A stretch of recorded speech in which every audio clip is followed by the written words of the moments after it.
Yeah. Time has no meaning. True. Oh man. So I changed my allergy meds to XYZL. It's working. That just sounds like a line of work. Yeah, it's working right now. Claritin stopped working this year for me, and the other was Zyrtec. Zyrtec. Yeah, Zyrtec. They both stopped working for me Oof. Wonder why. because my body is like no. When it comes to like Novocaine doesn't work for me. I have to get like a weird off strand if I want to be numb for some sort of heat or small surgery. All right, I'm booting up Path of Exile. And most likely I will definitely need to get aid from the veteran, so I'll share my screen. Path of building, pop that up. Oh no. When did we become the veteran? Once you hit 30, you become the veteran. Oh no. And I can certainly say everyone here besides Ethan is at least 30. I think. Incorrect, sir. Incorrect. Darn it! I was like, wait, If maybe only- not. All right. It was a rather recent development.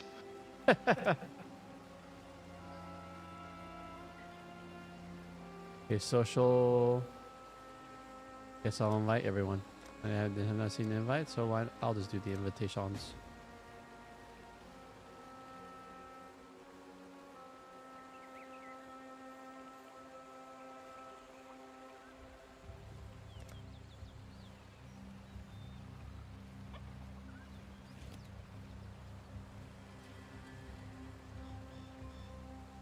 Oh, look. Keurig Vault, they actually do have a battle pass. I was not expecting a battle pass. This is my first time seeing Path of Exile with a battle pass.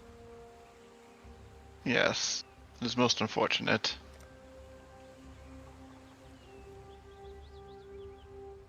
You see Fortnite and all the others just chanting, "One of us, one of us."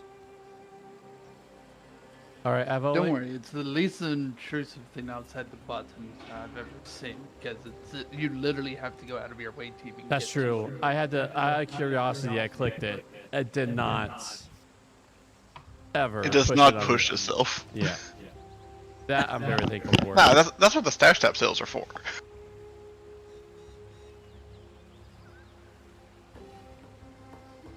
Yes. Did they mention that they're having a stash tap sale this weekend? Yeah, no, do All right, so only Ethan and I are in the party. I said, Don't believe I received. do you not? Oh, so I did. Oh. There we go. Okay. Anyways, we're in the forest encampment, but at the end of last session, we had unlocked the city of Sarn. You unlocked it, so you must have went all the way to it then. No, that's No, that's Oh, that's one the before it. waypoint. I see the waypoint. Okay, I'm here. Also, the new turrets are working exquisitely. Oh yes, it is time for once we hit the city in Act 34. Many characters Build to rework their changes. builds. Yes. That might. Yeah, so looks like most of the party is 28, which means a level shy of that threshold. But Hmm.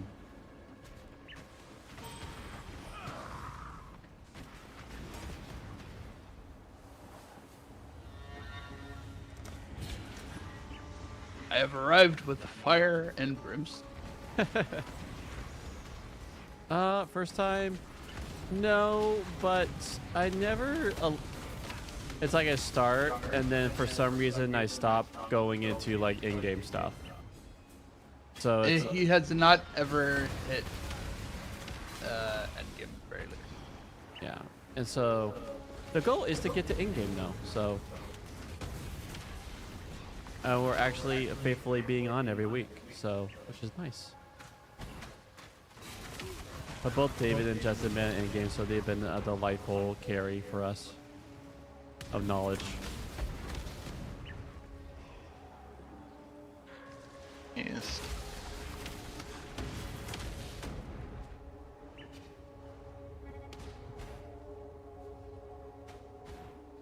Alright, be sure to say words at Clarissa here. I don't mean to sound It ungrateful, is but a no require time it's for the talk. one of the few required dialogues.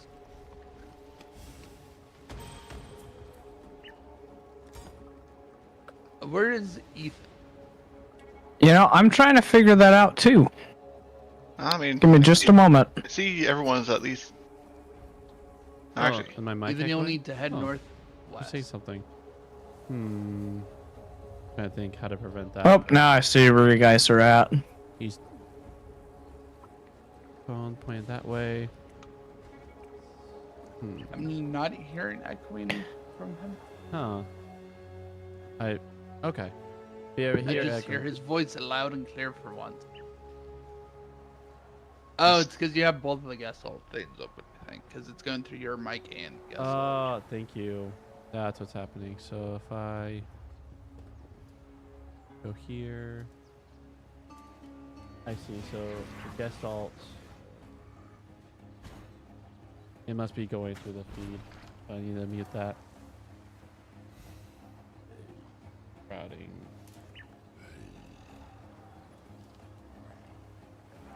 Hey, Ethan, back here, did you talk to Clarissa? Yep. alright.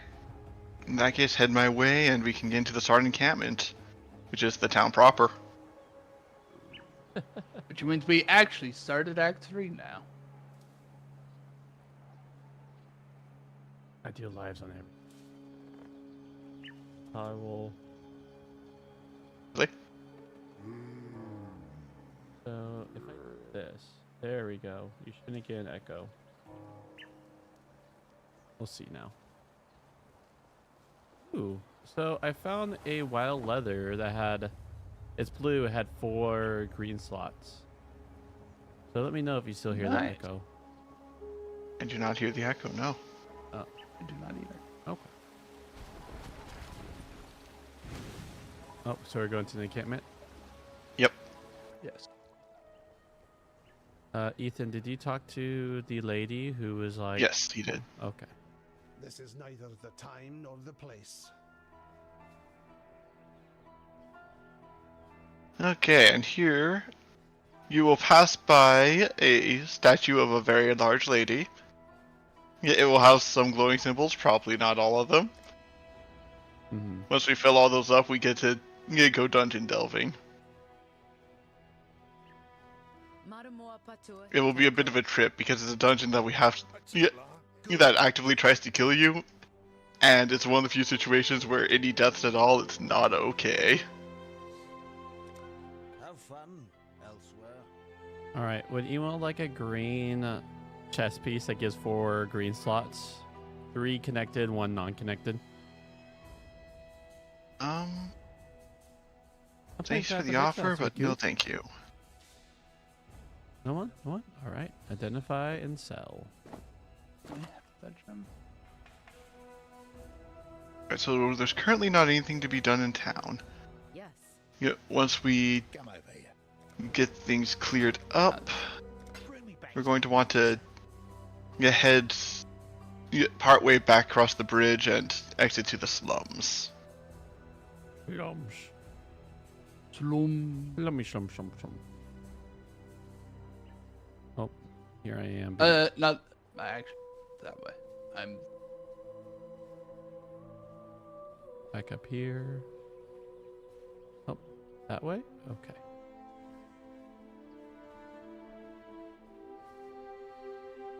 Yeah, the closer door is to the PvP arena, which I don't believe we want to go to at this time Yeah. or ever. wherever. You're going to the Sarn encampment? Oh, I see now. The other way. That threw me off because they make you spawn right next to an entrance. My brain was playing tricks on me.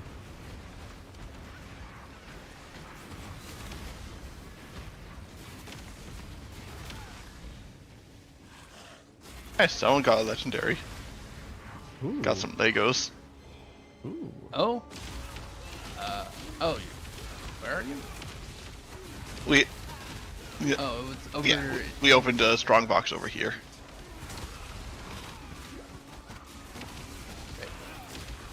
I can pick it up, but I don't know if other people. It is I know. a shield.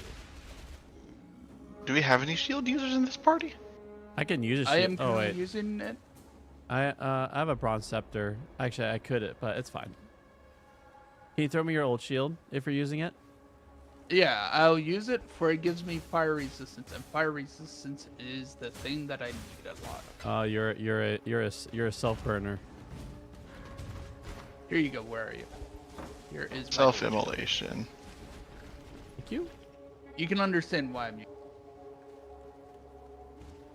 For it had many of the fire resistance.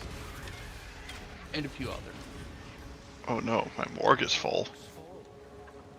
What do you want me to do? Are you going to the morgue? Nah, I can handle that in my own time. I don't want to get bring everything to a halt while I just dump corpses. I'm gonna have to remember to do that later on. But for some more sockets, because I need multiple things with blue and red. Okay, so Mostly blue, even though I don't use. related to destroying corpses, we're looking for the crematorium.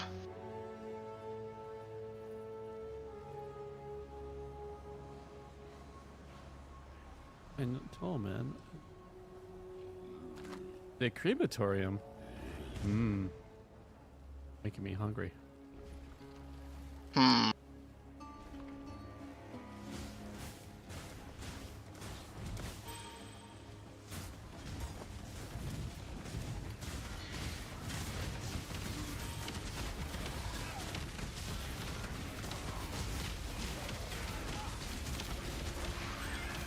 So the percentage. Okay, so it's the percentage on the left that tells them the resistance, right? Am I getting that right? Where? If you're, are you looking at your No, stat look at- sheet? Now look at my enemies.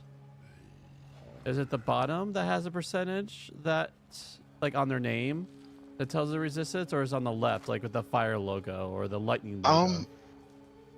I believe I don't actually know. Generally, I don't look at enemy health bars very much because yeah, I'm usually in the middle of running, so I don't get hit by them. I thought it was. The percentages that are underneath the health bar are generally tied to status effects, though. Oh, okay. And those usually can describe if they're explicitly extra defensive or something. But generally on the bottom of I think we had it set up so that way it would show the icons with the resistant or weak to. Resistant is on the right, the weak is on the left. I only found it. Oh. Ooh, and now I'm going to actually wait because I need to do some shenanigans with the all flames. Because got something shiny going on. Because let's see, the biggest dude gets the biggest shinies. So we do not want that one.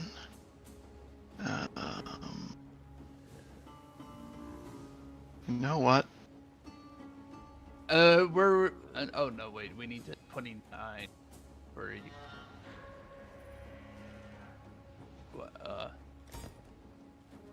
All right.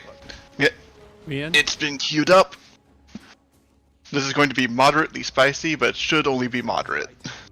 Death in his left. And then Did we get to the waypoint? who fell through God's fingers. If it turns out it's not, if it turns out it's spicier than anticipated, I don't apologize Get loot.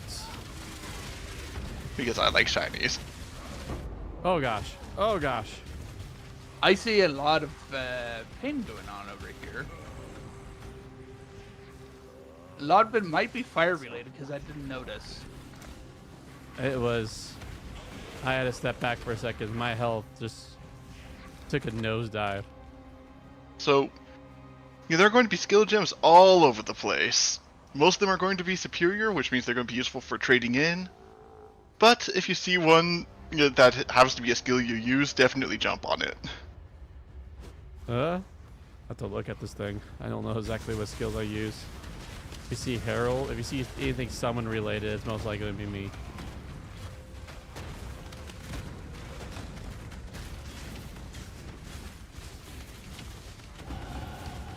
Oh. I dinged, guys. I dinged. Excellent. I suspect, once we're done with this particular adventure, everyone's going to be at that threshold where they're going to need to redo their stuff. Oh gosh. Oh gosh. Oh, is there still an enemy back there? Yes, there was. No, sorry. I thought we had killed everything at that point. I started seeing my health bar go down as I was looking at my my tree. Alright, so we got one of the Trials of Ascendancy here. So, hold on to your butts, try not to die. On the night of 1,000 ribbons, And the floor is spicy, try not to stand on it. Spicy floors kill people. Your mobility skills will help a lot with that.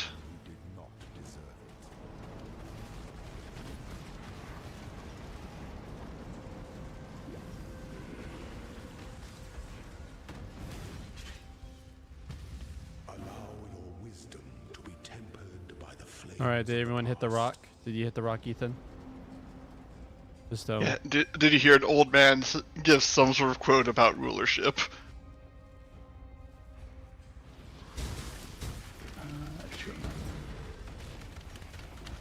For some reason now I can't hear you. Someone accidentally deafened and muted the guest hall. My bad. That's on me. My bad. Run away from me?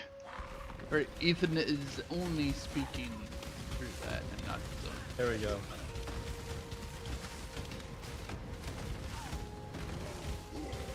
Oh, darn it.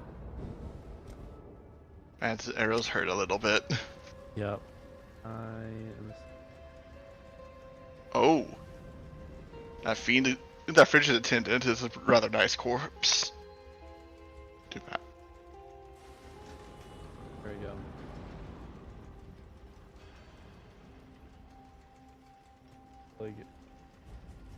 They open OBS.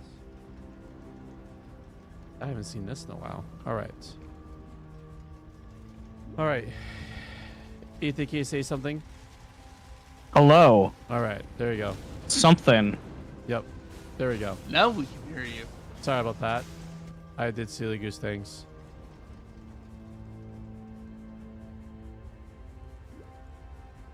Oh, is someone dying? Or no, wait, that's just a That was yeah. I died. Gemlings How'd they do that? make dead people noises. Wave of conviction. That's awfully useful. Someone. Don't think anyone here is using Wave of Conviction, but I'm not sure. I know a few builds, but I don't think either. I don't think yours does. No, I'm an Exploding Arrows build, Probably back Yeah. there somewhere. and I'm pretty sure Wave of Conviction is is a payout skill, not a support skill. Or I need to head over and to help and not die. Seems like they are in combat. So the right side's resistance, and left side's weaknesses. Yeah. Okay. Like underneath it, you'll see them on the right side or the left side, Yeah. and you'll generally end up seeing the fire on the left since I'm cursing them with weakness to fire. Okay. Ethan is now 29. Hooray! Ooh. excellent. That means that once we're done here, we're going to get you set up with some Exploding Arrows.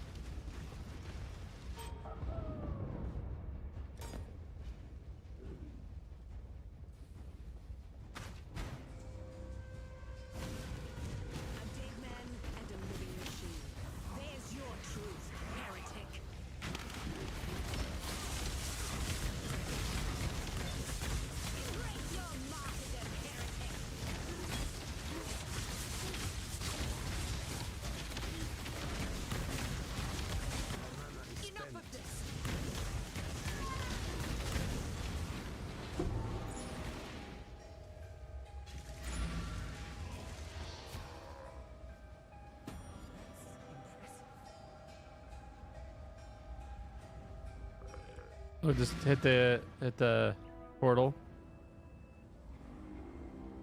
Go back down. Cool.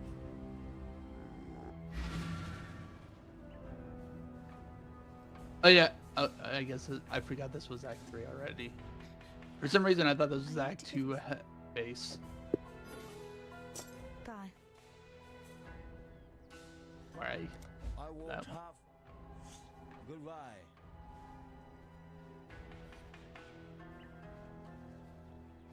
Tolman's dead.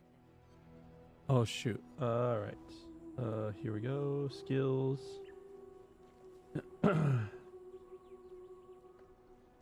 Right, main damage 1. Here. Ability. Mental weakness. Vulnerability. Always cry. Zealotry. Punishment. Enfeeble. All right. So for exploding arrows, the most important thing that you will need is a piece of equipment that has at least 2 red and 2 green slots all linked together. Okay. If you do not have that, Oh. yeah, you can get by with 2 green and 1 red, but it will be significantly worse until you can get 2 green, 2 red. Okay. Is there a suggestion for one of these gems? Elemental weakness. Looks like the one. Oh, I'm picking. the rewards? I mean, Grace is a nice pile of evasion, General Gravisius demands. Kalakota. but I'm not sure if it would fit with the rest of what you're going to be running. So, ultimately, skill gems are rather easy come, easy go, in my opinion, except for very specific ones, which none of these are.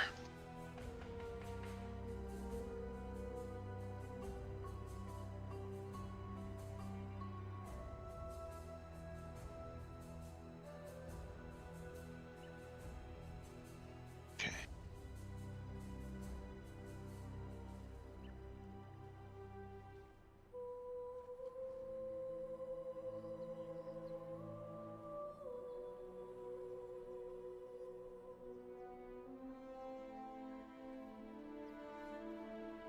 I suppose I should get Path of Building up.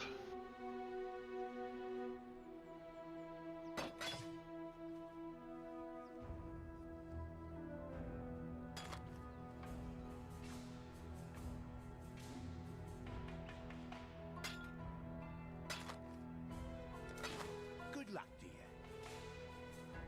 What am I putting my skill points into now? 1 second, I'm pulling up Path of Building so I can give you a good answer there. Okay. Okay, it looks like next we're going to be going to get you some durability in the form of life and regeneration. So, you're going to want to head to that southernmost node you have, the one that connects to the Bone Mastery. Yeah. Okay, so from that southernmost node, go left 3 nodes. You should be getting 1 pip of Dex and 2 pips of Strength.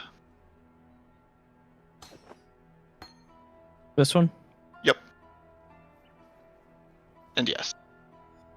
Alright, that's all your points Cool. for now. Your next 3 are going to be going into the Life and Golem's Blood loop that you just reached.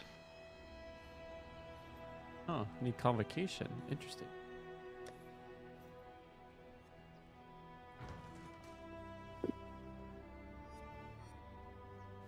Talamoana, exile. Okay.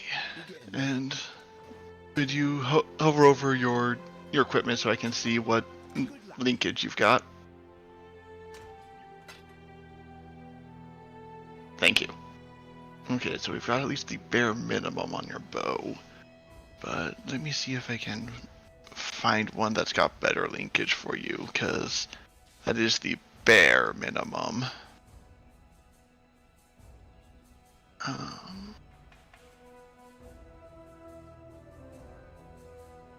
Any physical, the lightning. Have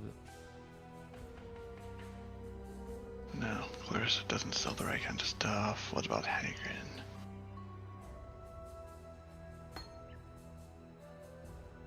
Overcharge. Yeah, but he's only selling 3 links.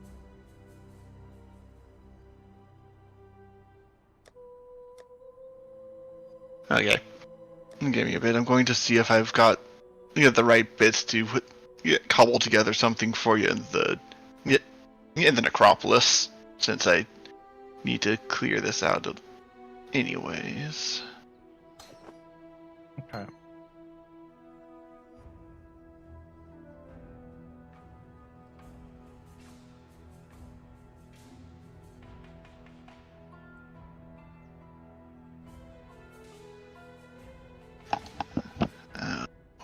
Unfortunately, this might lead to an item that's too high level to actually use.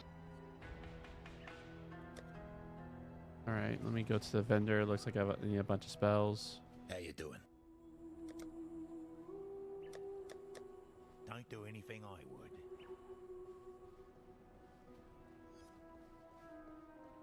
Watch yourself.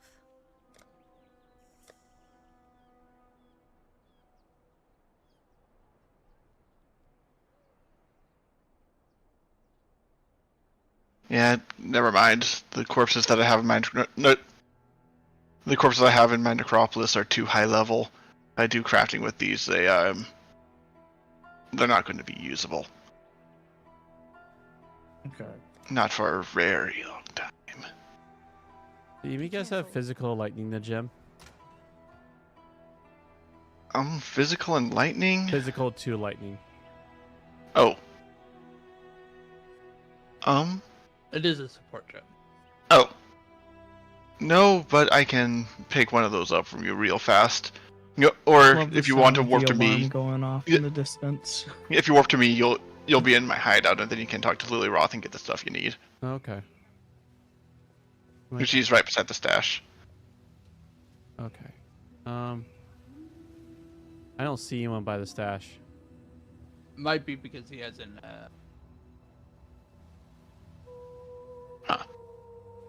Right then. So, which gems do you need? Okay, so it looks like I need physical to lightning and overcharge. Okay. Here we are. Physical to lightning. Overcharge. Alright, anything else? Looking. All right. Melee physical damage and melee splash.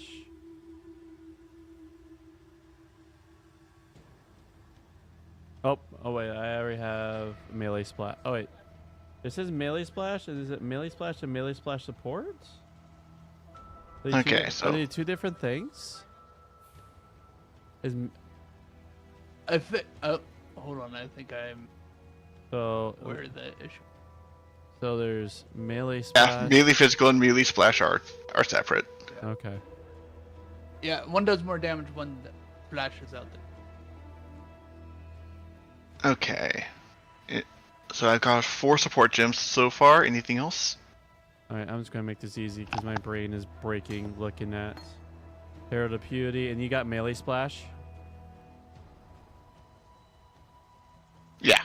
Alright, and I also need, I think, minion damage. Yeah, because I have minion damage support, but not minion damage.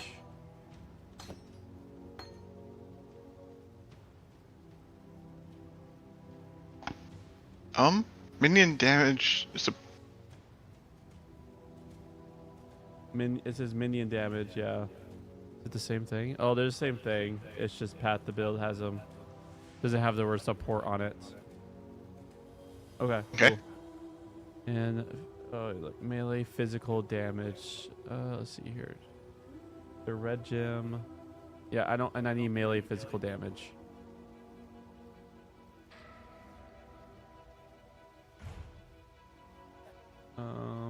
Oh, I also need Convocation. If you're looking for that one, David, it's in the white. Huh. It's one of the few colorless. Okay. So Convocation is required level 31. So you're not going to be able to use that one just yet. Okay. But Cool.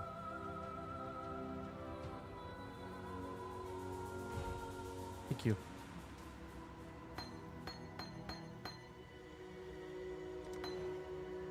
Thanks, David. yep. And now back to trying to get, scrounge together the bits needed to craft something for you. What are we trying to craft for, Ethan? Yeah, a 4-slot item. I was probably going to go for either a bow or a chess piece with 2 red and 2 green, all linked. Oh.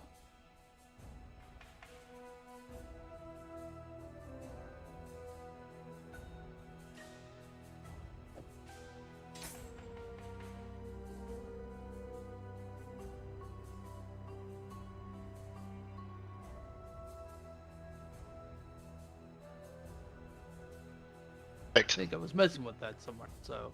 Alright, Ethan. It would appear that I have exactly what you need. It ain't great, but it is what we need. Actually, oh, you're right. It is a. 1 second. This is a white. I'm going to do a little bit of crafting shenanigans to make this better. It is an open Shenanigans? I love shenanigans. So do I. book. It is the most open of options. The rare white item. I love being a silly goose. A shenanigander.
That'll work.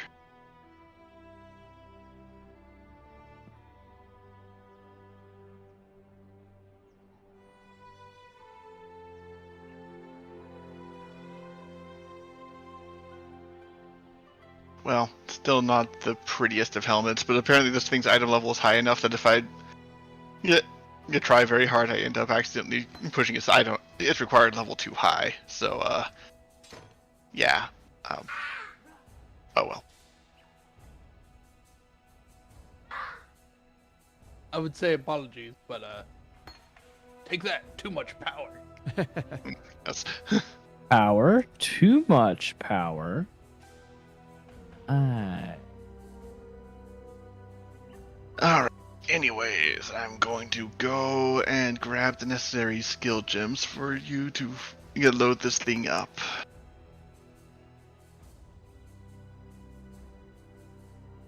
Okay, so let's see. 1 explosive arrow. Do you already have a ballista totem support? I do. Alright, do you have a lesser multiple projectile support? I'm not sure that I do. Is it okay Alright. if I ask for minion damage support? Wait, Didn't did you I- Yeah, say I you can had grab one? that. I feel like I did ask you for one, but I am not seeing it. On the Could've bottom sworn right, tossed wasn't it. those the minion damage? Oh, they are. They are. Oh, yeah. You're right. I keep thinking they're red. I'm being a silly goose. Okay, and 1 iron grip support. And that should be all the ones you need for that. And everything else is various flavors of optional. So.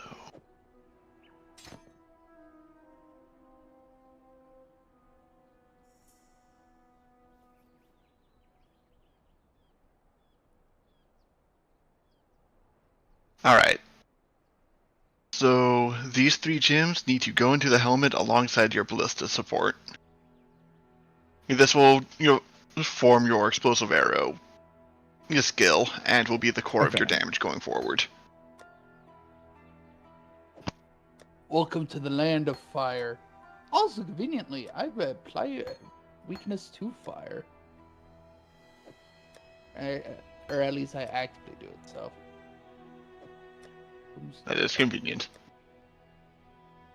Since I think you're supposed to. Anyway, Okay. at least. So, to make sure that there's not something that's going to brick the build happening, could you hover over your explosive arrow skill on your hotbar? Down here. Yeah. Not that one. Well, actually, that did happen to tell me what you need to know. So you've got something that's adding fire damage to your attacks. That sounds good, but it's actually bad. Because one of our abilities makes it so that whenever we do elemental damage, we inflict vulnerability to every other element. And since the explosive arrow first strikes the enemy and then explodes, we want that initial strike to do anything but fire. So, So that's- not that one. Yes, the bow itself is. Okay, hold fire on. damage. Give me just a moment. I think I have another bow I can use. You want one with a high attack speed. Attack speed is more of a priority than attack damage. What about the bow in your inventory? That was one of them. No, I mean the one in your. Oh, this one? Oh. Oh. yes, tooling. Hold on, it's not identified. Have you, Ooh. you guys ever find something with 3 reds and 1 blue? I'll be very thankful. So 4 slot, 3 reds, 1 blue. Be really nice. Well, keep that in mind. Trade me a item that is an armor piece that has 4 links and is either armor based or a mixture of armor and energy shield based, Okay. and I can color fix it. Okay. So, oh man, it's hard to see what gems you have and what sockets when they're all invisible. What is currently in Wait, your helmet, Ethan? The ones that you gave to me, and then I think I put one And what were you extra putting one. in the bow? What were you putting in the bow then? The bow had this one and this one, which I could probably just throw this in there. I think you could probably use your short, because you won't need rain of arrows with explosive arrow. Hey, Corey. available. What's your strength? It is 137. Good enough. I just remembered there's a type of orb, the Orb of Binding, which is basically useless in the late game, but is really stinking good for getting equipment that's handy for this stage. Well, that's just perfect. It didn't have to do any color fixing at all. It just came out right. Oh, nice. What is in your chest? Ooh, that's a Perfection. good chest Thank you. swap out. And my other chest piece is just not even being used. So I think you can get away with swapping your chest piece with the one in your inventory too, You talking to me? Ethan. Oh, okay. See you. So you're telling me to swap out the one that David just got me, and I was like, but I feel like the one I have is better. And what are the boots in yours? Okay. I don't believe you need that gem either.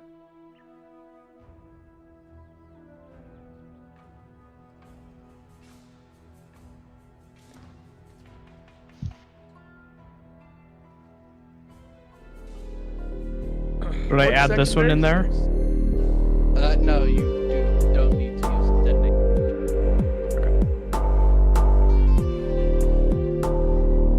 What is the secondary skills that you're using outside of Buzzware right now, David? Right now I've mostly just been running passives, but Okay. the passives I've been running are Clarity, Precision, and and on and off War Banner. I Yeah. think he will want precision because you stuff that requires accuracy rating to be higher than your health, right? I don't know if there's anything that actually scales like that, but sure. I think it was one of the big keys to like earlier. Let's see. Increases Nice technique. so modifiers to projectile speed also apply to damage. Increased accuracy, but accuracy drops with level, though not that much.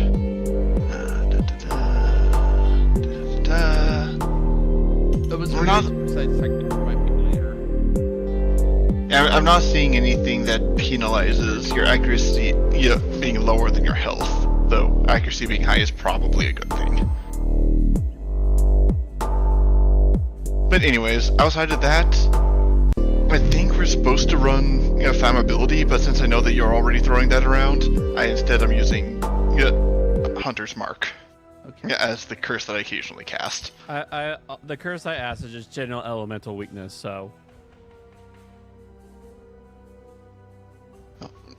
Justin mentioned that he's using a fire vulnerability curse, which I believe is flammability.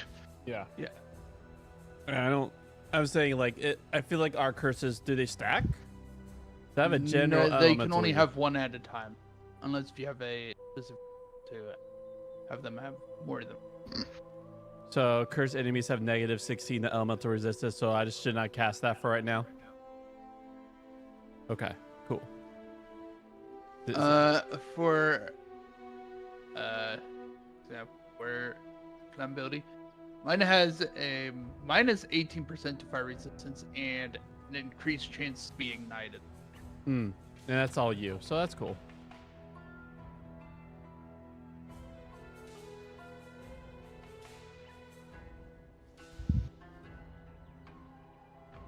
Yeah. And I Eventually, and by that I think I mean like 16 levels or something along those lines. Yeah, we're going to get access to I think it's called Hexcast. Yeah, some support skill that makes it so that you can automatically cast curses as you spend mana on other things. Ooh, that'd be beautiful. Yeah, and I'm going to be putting flammability on through that. But until then, I think it's not hard. I don't want to try. What is You don't want to try too hard. Not in the early game. See you. Yeah, I like how my guy looks now. I put the crown on. I look like I'm in Warhammer armor. Actually, that's true. I could switch back to the crown now that I'm not using toxic damage. And the crown is cool. All right, so let me look here. Which way are we going? I see. So we gotta go through. It looks like the sewers. probably. Ethan, you'll also have to equip your explosive rain to your right click. You'll have to right or click the button at the bottom. Lack of armor is a smidge dangerous, but... Sure, yeah. There you go. Oh, but I do like the On your increased AoE. right click, not your left. So right click. Yeah.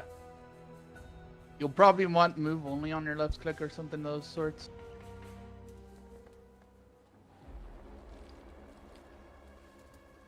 All right, I am. Wait. Oh.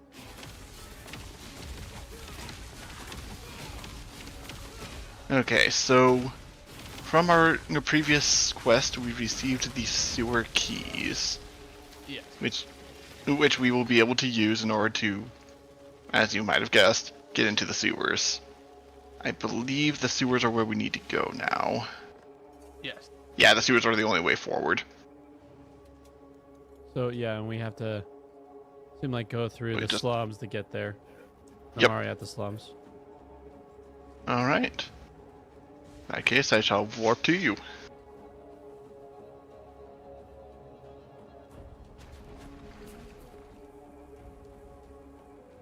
So Ethan, you'll end up pressing right click to summon.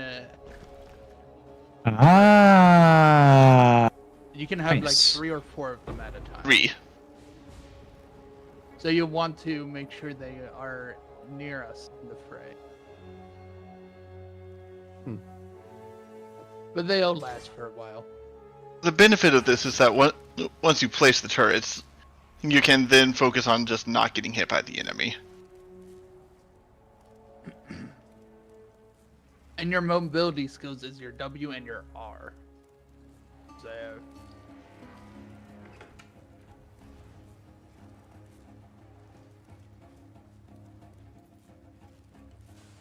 So I guess same thing with curses. You can only have like one buff on yourself, kind of thing.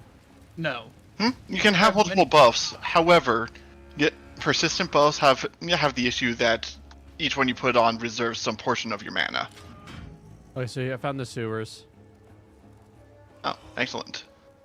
You guys, I think you guys ran past it. Yes, I sometimes get a little lost in the sauce of Slaughter.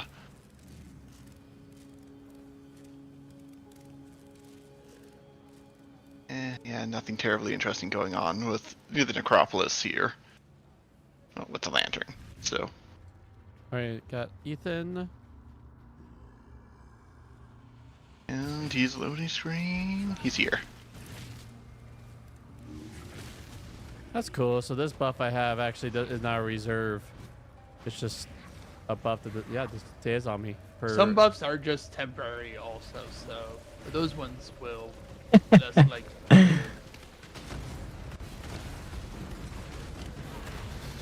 The explosions are satisfying, aren't they? This is beautiful. I love it.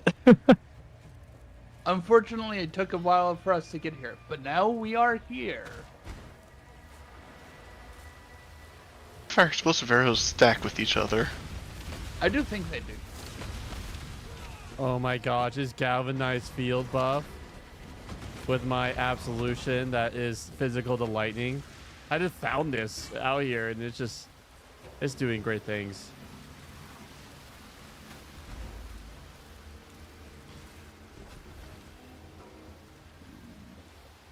Alright. Yeah, we found the icky thing that we can't get past yet. Need to find the stashes. Because I believe this is an optional quest that gets us a skill point. AKA not actually optional. If I remember correctly, there is a bus back here for. So you guys might have to end up heading back. Maybe. Hopefully I'm wrong.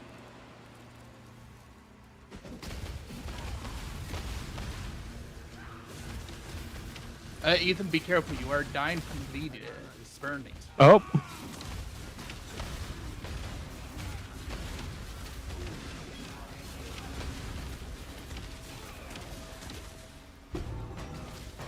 There's another buff Yep. right here. You will have to head back here, Corey. Oh, wow. One. Horribly spread out. Yeah.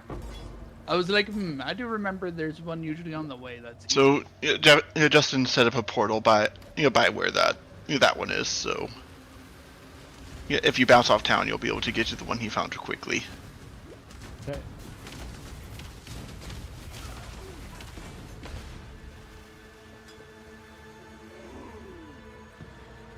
So you guys have found all three though? Yes. yes. Oh yeah, so I'm the one who's the Justin's.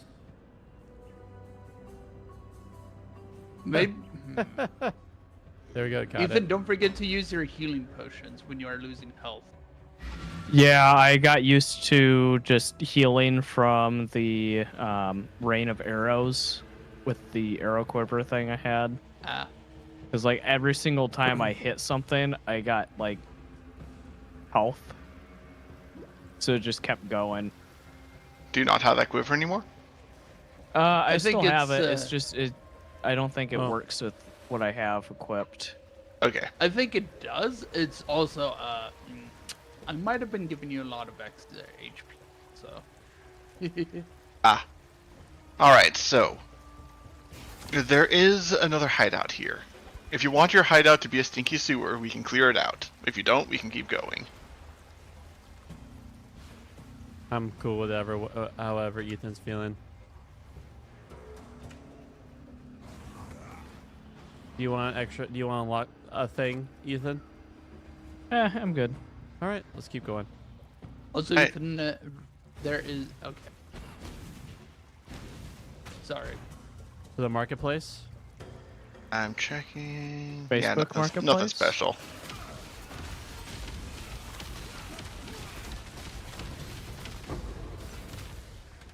Hey, another All Flame member.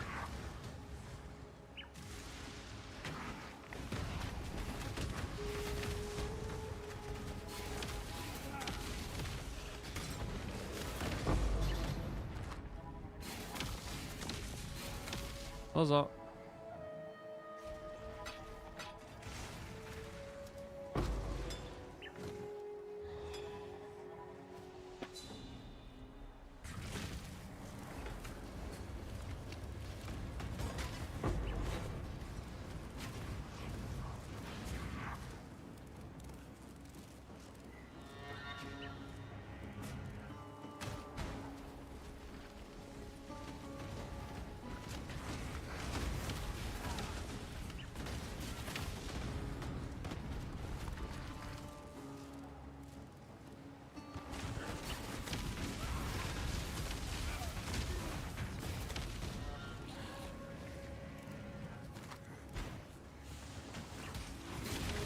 Oh, I see how this works. So the buff goes on me, but the moment it procs, it's off me. What's the buff? It's called Galvanized Field. You have a additional chance to shock an enemy will create a Galvanized Field, which the Galvanized Field will find the gem. Well, when you shock an enemy while you have this buff, creates a spherical field of energy attached to the shocked enemy for a duration, which will damage it and other nearby enemies with beams of lightning. The strength of the field depends on the magnitude of shocking affected enemy when it's created. Ooh, the catacombs. I believe that's one of the places we need to go. Let me check the handy dandy magic. It is time for XP! Yeah.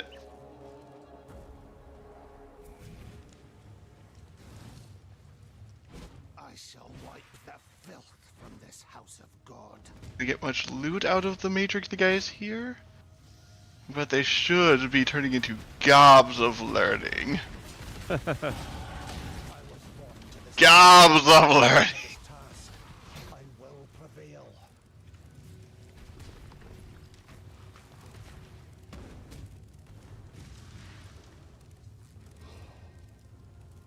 Actually, full clear this particular map just so that we can get. Yeah, all the experience. Yeah. Makes sense. Because those packs of monkeys are going to be worth levels.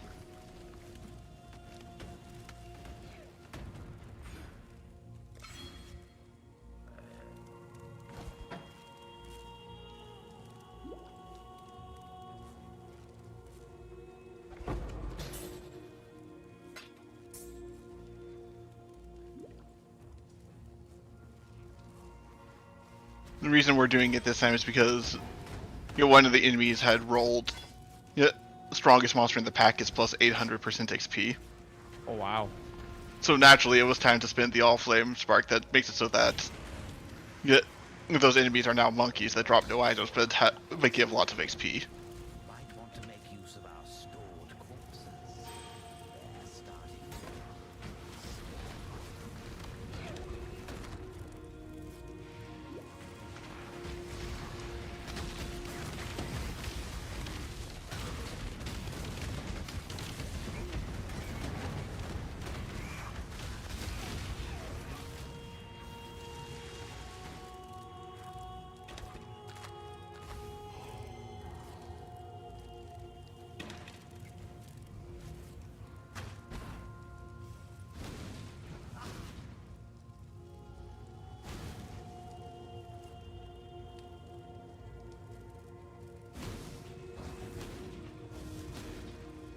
I must have time to gather my will.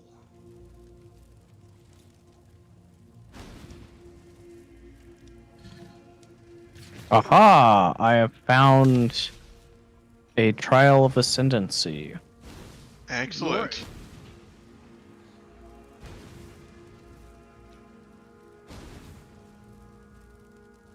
Man, I really get go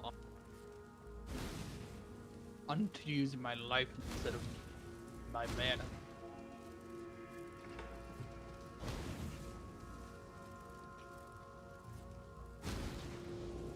It is a delightful thing that your character is named Fire Friday for Great Friday. I had a bad time thinking of a name, so I went with it with this, and it turns out all right.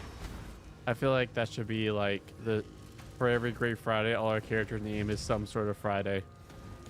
Now, I wouldn't be surprised if most of those are still taken. I just pleasantly surprised this. Naming scheme for my characters. Naming scheme? What's that? If I'm gonna have a naming scheme, it's just gonna end up me having JF on the prefix, just so that way I can make sure I actually make one.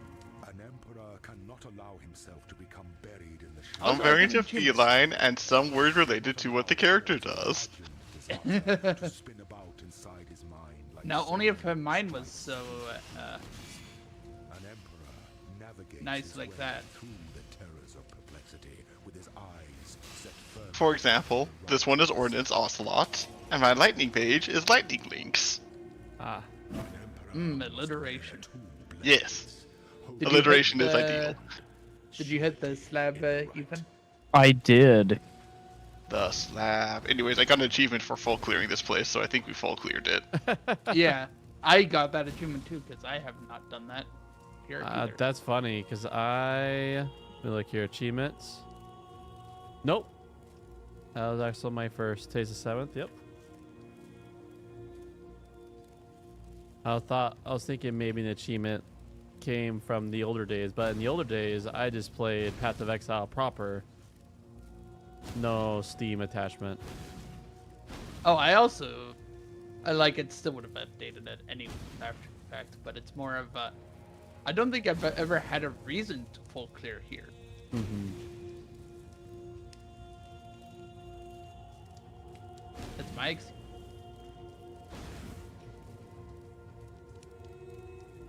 Yeah. Anyway, so We're back in the marketplace. yeah, because we didn't have a quest per se, but we did have that Yeah. trial of ascendancy that we needed to get. Makes sense.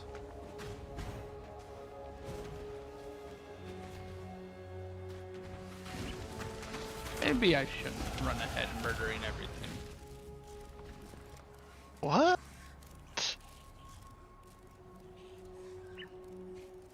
I mean, so long as everyone's on the map, is it really so? There.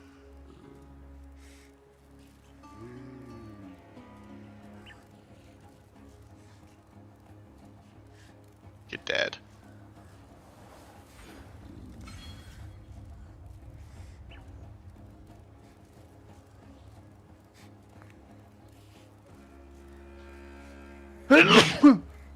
Okay.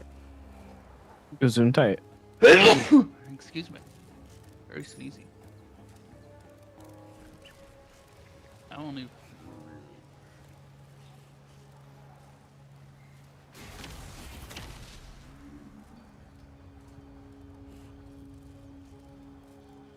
There's an Ace Glam on the map.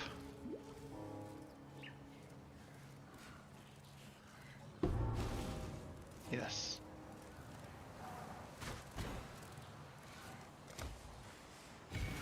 By the way, on the ground, you guys may have noticed at various points, otherwise unimportant-looking white items that are abnormally highlighted. If you like this war sword, if you drop it on the ground so that people can see it. Oh, So, do you see how this particular sword has a red, a green, and a blue link? you have to talk to Ethan. I already know. Okay, I already know the stuff. Ethan, Which one? do you see how this war sword on the ground has a red, a green, and a blue link? Mm-hmm. If you sell any item that has that particular combination of linked sockets, it will produce a chromatic orb, which is a rather useful crafting material. So, when you see weapons on the ground that are highlighted like this particular one is, snap it up if you've got the inventory space. Cool. You. Did I just pick something up? Yes, it. Just figured I should mention it because I've seen a lot of chromatics dropping in this particular map, and no one else has been grabbing them. So I figured there might have been simple lack of knowledge.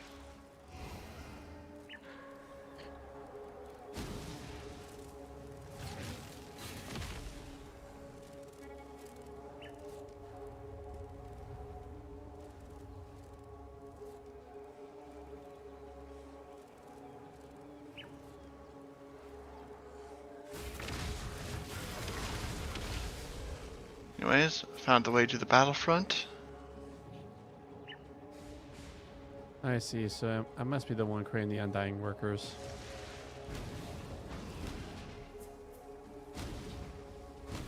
I think that might have been a map modifier. Oh, okay. I don't know. All right, where are we going? The battlefield. I'll just like teleport to you. Yep. To battle, my brethren! So from the battlefield, if we stick to the right, we will find the Solaris Temple and the Gemling Queen within. If we go to the left, we can sever the right hand. AKA go Ethan, murder someone. I'll make a portal to, Oh, I'll just teleport to you. okay. Or one of them. Alright, wonderful.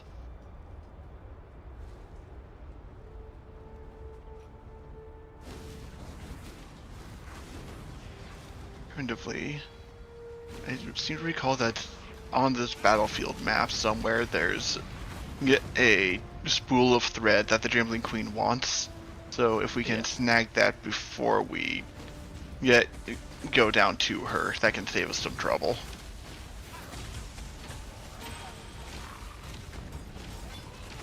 Kinda not really sequence breaking in the greatest way.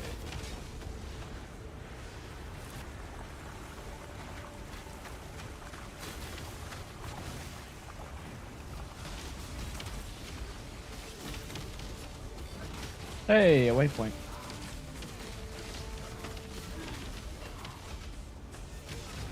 The extra AoE from this crown is nice. It's making the explosive arrows kill a lot of people. Yep, here's the ribbon spool.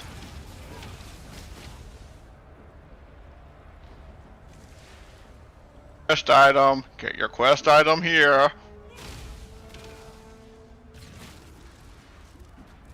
Plot token made to order.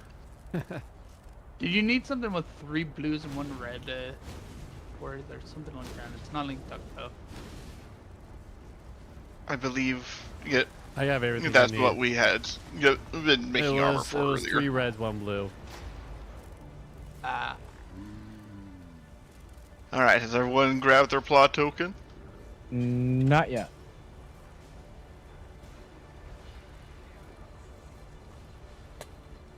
I guess I don't have room. How sad. That hatchet looks like it's taking up a lot of space without a lot of purpose. That is a Very good point. Being said, it looks like you kind of need to hit town and sell. Fortunately, we got a waypoint right here. What? What? Oh, just how the guy responded when I clicked him. He goes, what?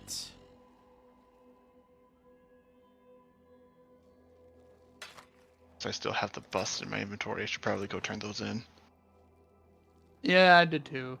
We started doing some optimal gameplay there for a moment.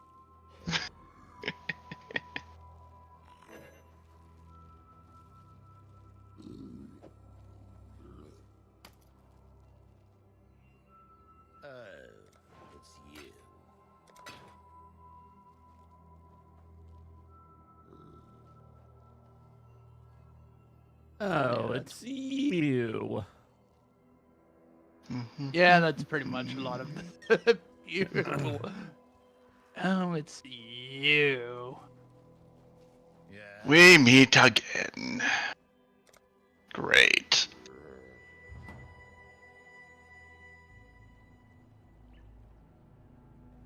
Artifact of wondrous power, and that's what you do with it. Very well.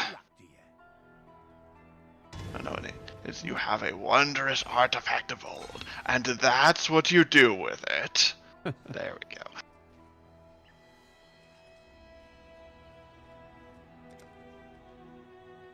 Alright, I think I turned in everything.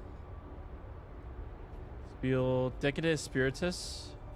Did we turn that We in? will be holding on to that for a while. Okay. Yeah.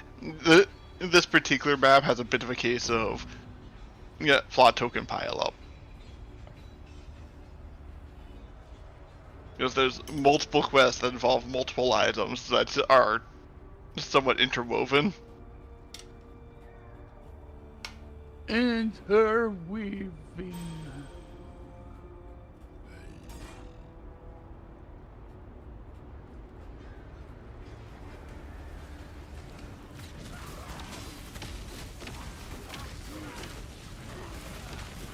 My mana is spent.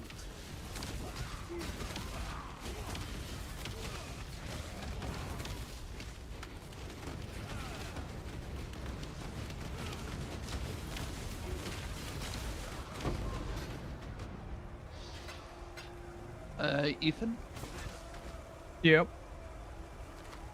do you need assistance? He's fiddling with skill gems. Yeah.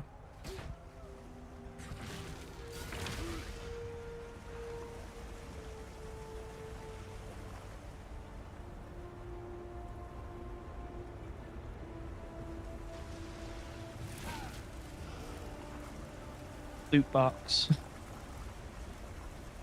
Okay, so before you continue, all those melee weapons and that wand, you're not going to use them ever.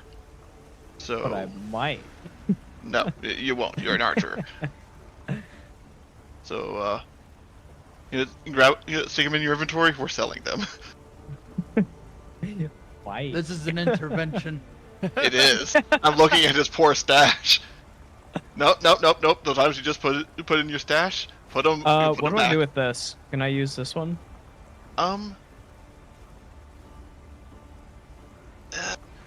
Hold on to it because it's a legendary. You may find a use later, but not at the moment. Yeah, so that's a That plot is token the you can't exception. get out of your inventory. Oh. How sad. Okay. So, yeah, that bow, you're not using it. That hammer, Control click them all. you just okay. Yeah. I'm grabbing all the big stuff first. All right. Control click will just schnorp it straight to your inventory. Don't think I've heard that word before. I like it. Schnorp. Schnorp. Glorp.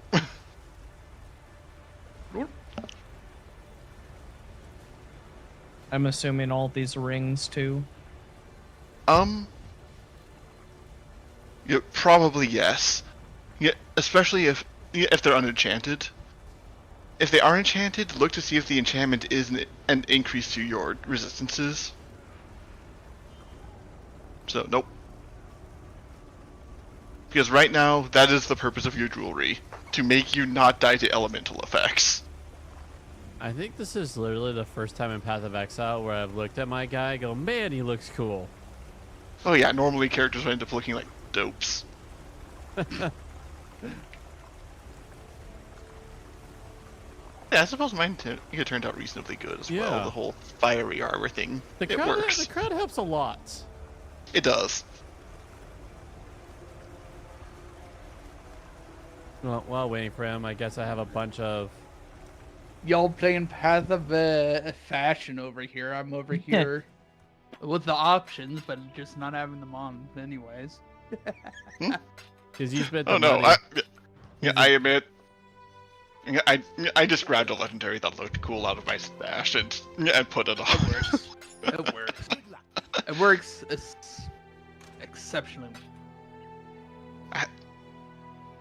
I don't even really know what stats this thing gives other than that it's a lot of fire res. Sounds great to me. I don't need your slot, so I could wreck a legendary shield now. Oos. What do you want? Hello? Oh, no, not that. Oh. Almost sold my legendary. Understandable stuff. Oh, a consumable. I got a loot box somewhere. You looking sharp? Oh yeah, I think they Don't did do that anything on just you. for playing for a bit. Oh, Wait, we have loot boxes? Well, that's what their mystery box. Are. Like Huh. soft, non-duplicate loot box. I don't believe I have found one yet. Yeah. Oh, no.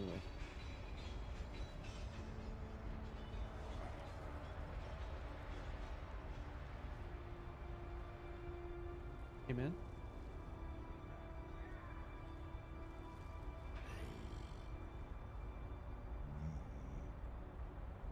Away they go. You have 'em. The lock boxes at the 7-Eleven. I do think this is a free, so I'm fine. This. Lock box over there. That's good.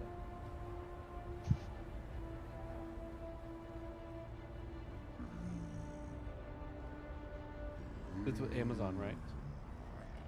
Oh yeah. That'd been a bad idea. Nah, bad idea. I like the posts you're wearing more They're than not broken those. in. You'll get blisters.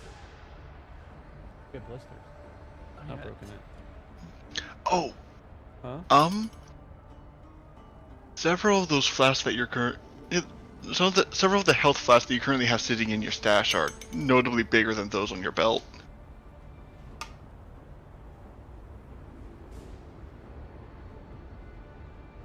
So, yeah, that.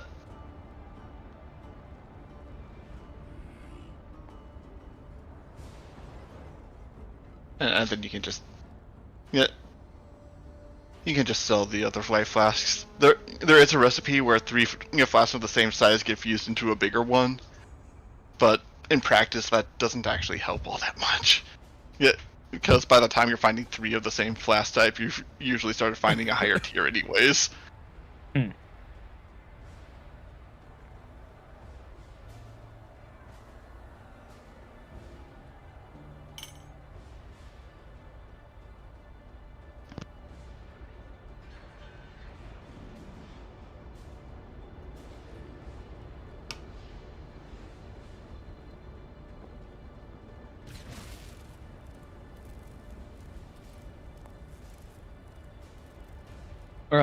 Would this one be better or worse? Which one? The Let's one on the see. left. So you're getting a lot of strength from your current gloves. I like your current gloves. It does cool things to your attacks. Gives you a crap ton of strength. Good amount of cold resistance. Yeah, your current gloves are quite snazzy. Okay. I mean, these other ones do generate like 14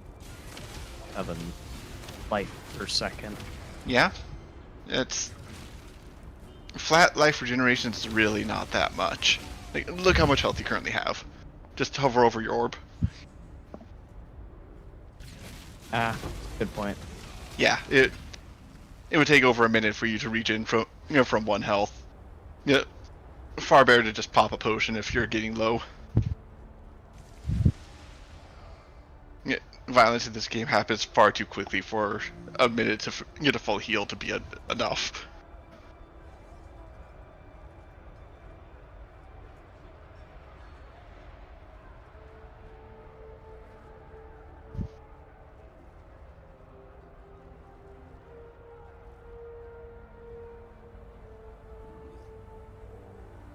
In the garbage.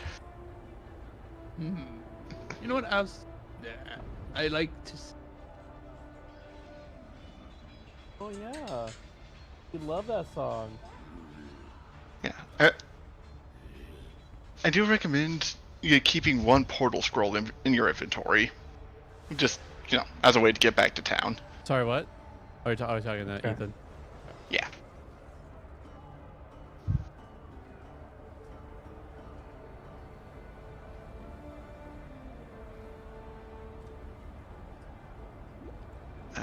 Your stash is full. You could shuffle it around to fit more in, but it'd be easier to just walk over to the merchants.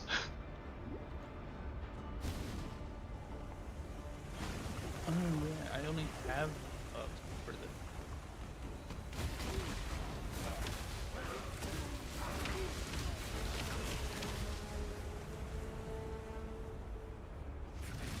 Careful, you grabbed a couple currency items in there.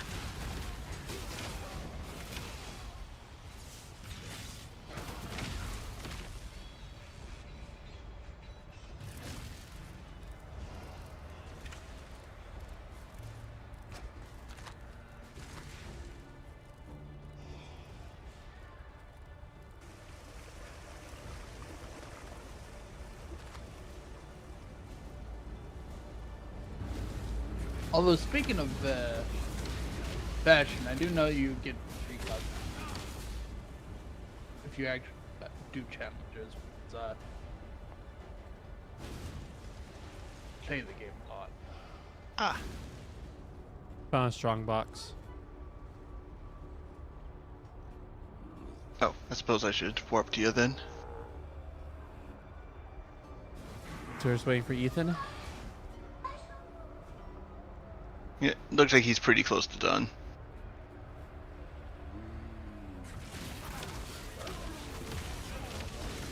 I have not even identified those.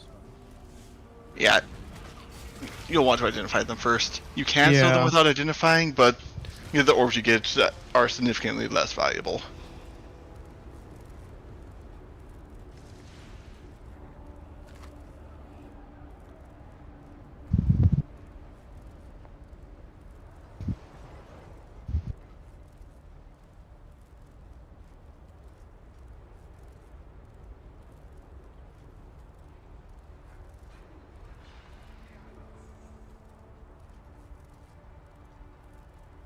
Well, I found next area. We're just waiting for. Yep. All right. I'll just put some Pokerogue on while waiting, I guess. Pokerogue.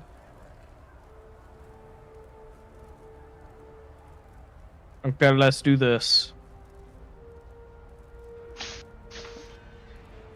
All right. Oh, No idea here. where we're going. Yeah, just warp Teleport to the to us. potty. All right. all right. You see her? All right.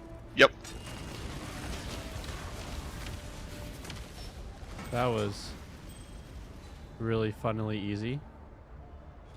That's a fun looking bow for someone.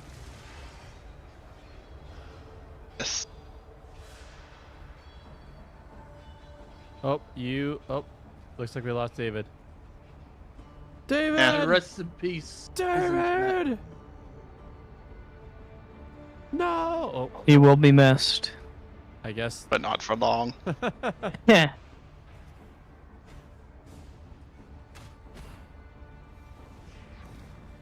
He'll be missed until you realize how much of a cut he was taking.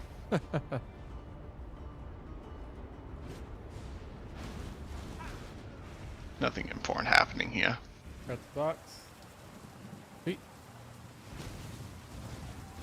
Alright, and I believe here we are looking for a cave that serves as a kind of mini dungeon and has a shiny in it. And we are going to want to talk to Fairgraves again. Neither I'm misremembering. No, the cave was a previous area. I'm pretty sure we have to talk to Fairgraves, but... He is near the way. I remember the first time I played this, I totally misunderstood Absolution. I thought it was just a cast that put the effect on them, not that you just keep casting it. See, the thing is, you cast, and when you kill things with it, then you summon minions that also. Yeah, there's also, if they're elites, there's a chance on... I just didn't see it as actually being a full damage ability. I thought it was just, I put the chance on I summon do think things it is with a secondary. Like, a lot of builds use it as a secondary to summon. Well, Or this that's flask good. is a mistake. Sounds perfect. Drink the flask. Almost kill yourself. Gain power. Ah, yes, very perfect.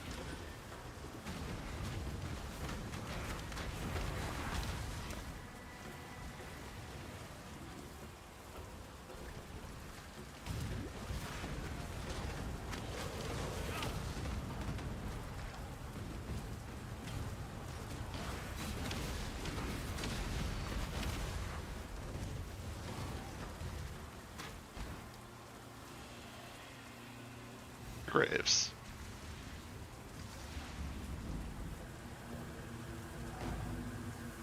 It's the thing you don't find until you're basically at the end of the act.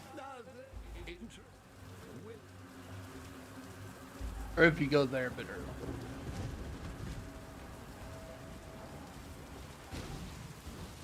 Which you might as well. Did you talk to the ghost pirate? I did. Okay.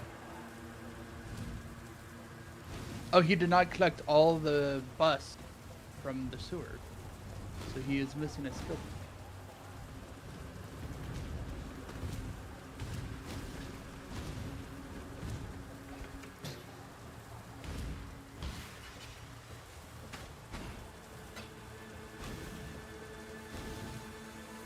Okay, checking handy dandy map quest. I think talking to him was the only thing we had to do here, actually.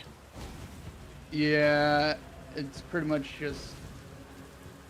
We come back here later. Alright, well, back to the exit. The entrance.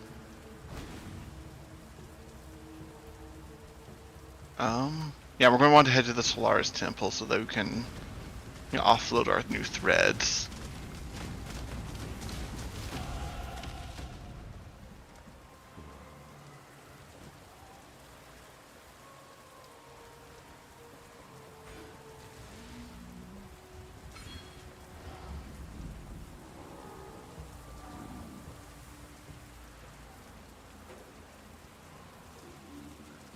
Oh.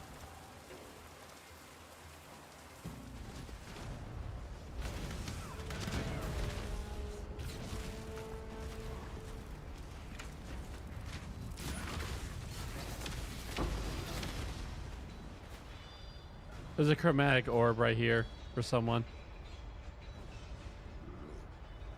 Oh, never mind.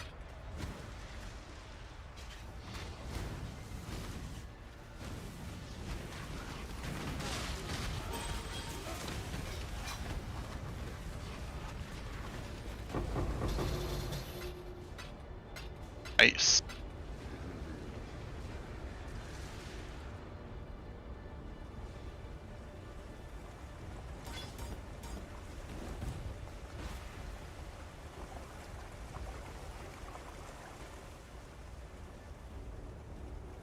There is a waypoint over here.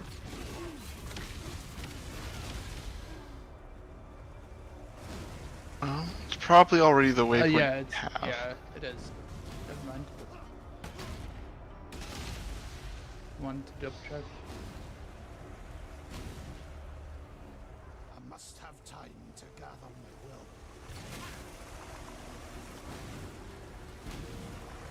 This is where we were before.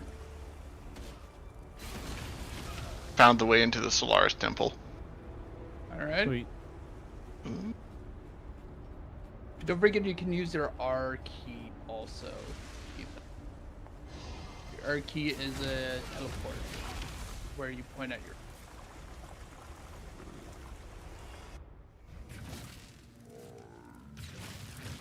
Shall be eternal. Means exact. The question is how. All right, Ethan, Justin, whenever you're ready, we're at the next area.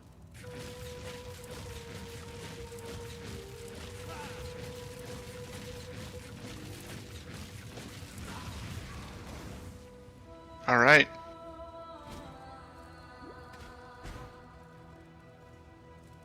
Job is simple. Explore, slaughter. Do I know how to do that?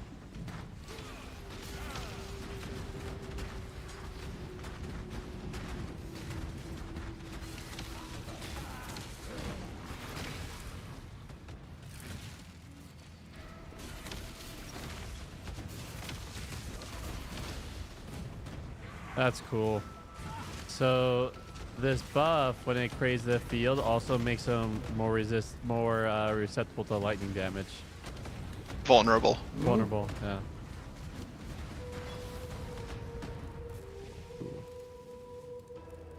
Ooh. 3 blue, 1 red. I've seen that too.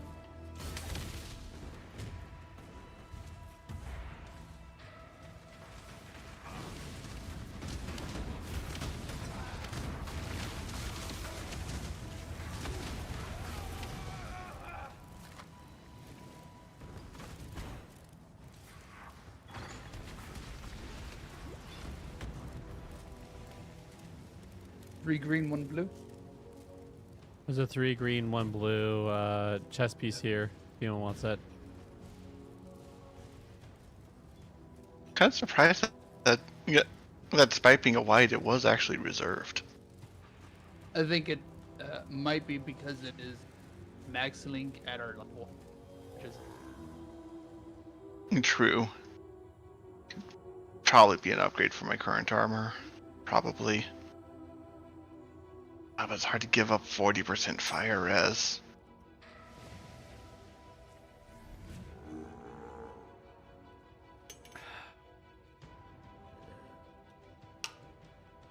Oh.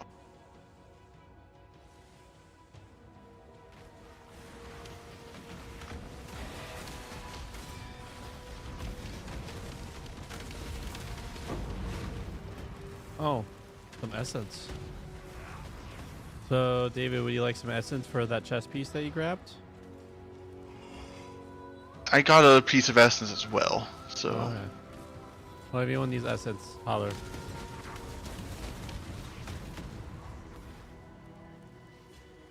a big ol' bonus to Dex would not be remiss. You know what? Send it.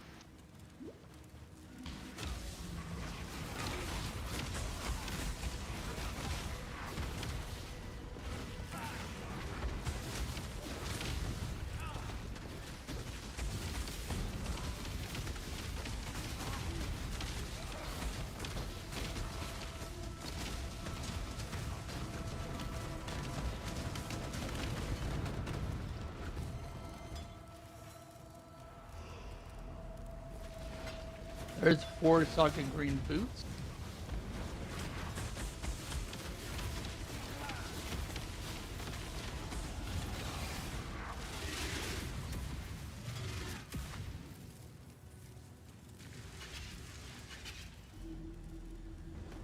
Waypoint and Angry Ice Statues.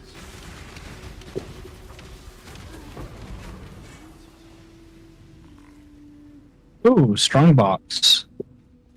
So anger.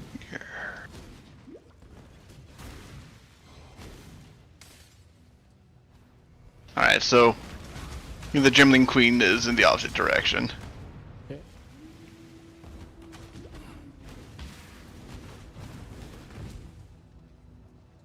This is her personal war platform. To gather You are not a cockroach. What is that you have?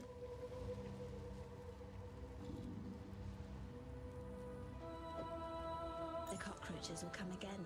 Gold, you say. Increase rarity, you say. Yes, please.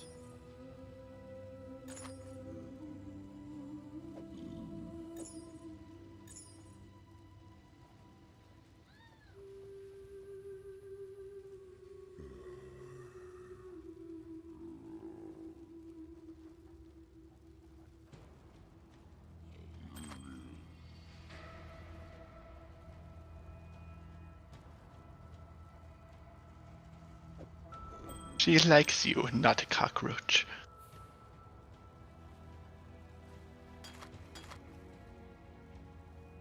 Also, Ethan, I'll need you to come back to the dock. Or the sewers, not the docks. Docks. Where all is.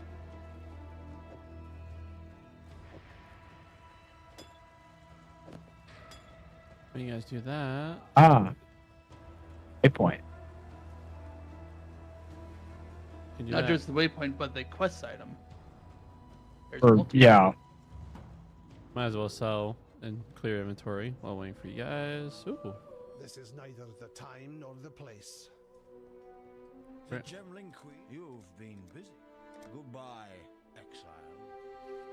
And there is one over here. Also. Need something?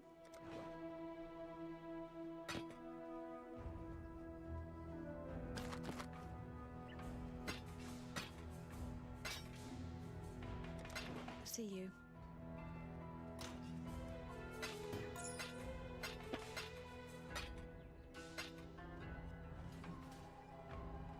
Hello. Be careful. And So there's just a- 2 of those. There's a third one. Oh, level 31. This is neither the I time need more nor the lightning place. resistance. Well, the resistances are pretty good, but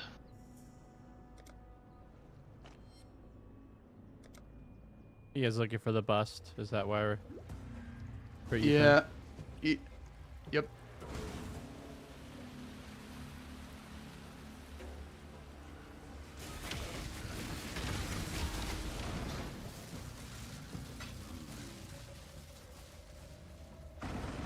That's cool.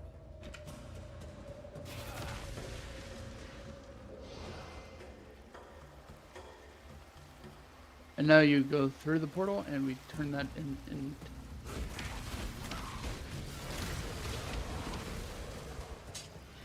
All right.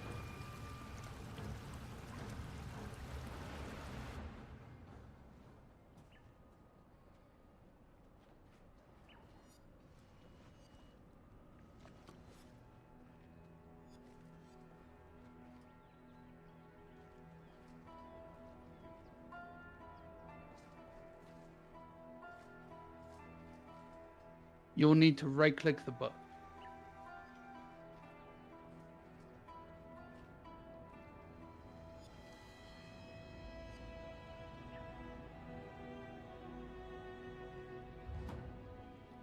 Also, when you're using the Scrolls of Wisdom, if you hold Shift when you left-click, it won't take it off your cursor. When you left-click on the...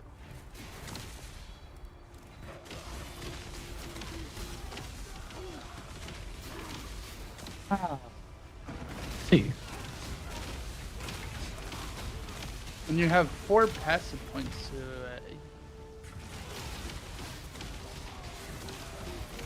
My mana is spent. also, Ethan, it looks like you're gonna have to swap back your name. It appears so. Anyways, David, what does he need to put in his passives? Yeah, right. You're going to want to spend 3 points to finish getting that Golem Heart passive that we had just... Oh, the loop at the Golem Heart passive that we had just built to. This Yeah, one? Golem Blood. Yeah, you're going to want Golem Blood and the 2 adjacent life nodes. The one pass. So wait, like this entire circle? Yeah, except for the thing in the middle. Oh.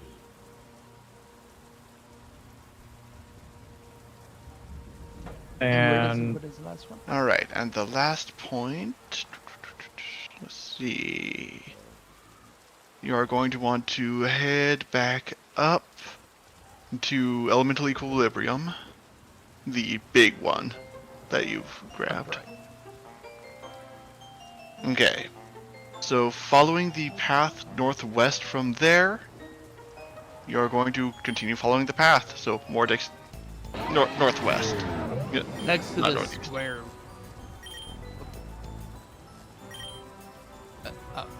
Yeah. Up. So same Okay. circle as the basic jewel socket, but not the basic jewel socket. this one? Yes. And you're going to be discontinuing that main path for a while. So Up there. is it gonna go like Left. left?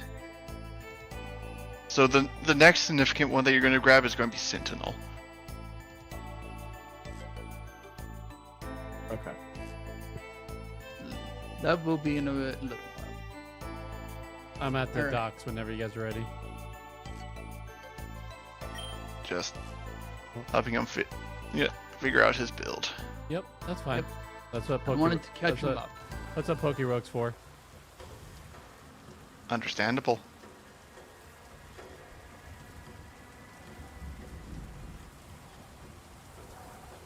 To manage some things on my end real fast, but it'll take a while.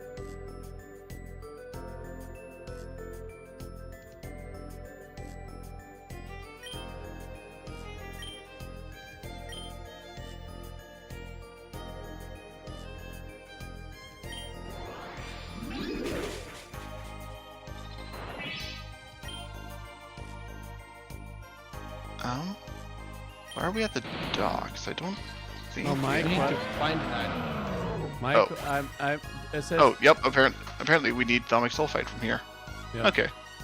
yeah, this my quest was saying. So. Okay. Oh, we're still waiting for Ethan. Ethan, I don't think you need to be playing with with your skills right now.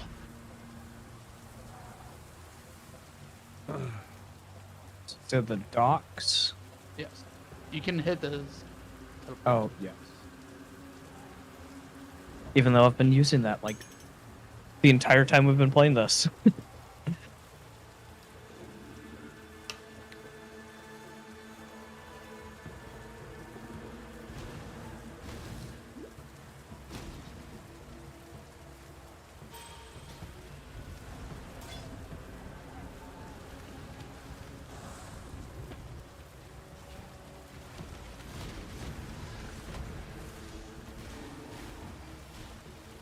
Chaos.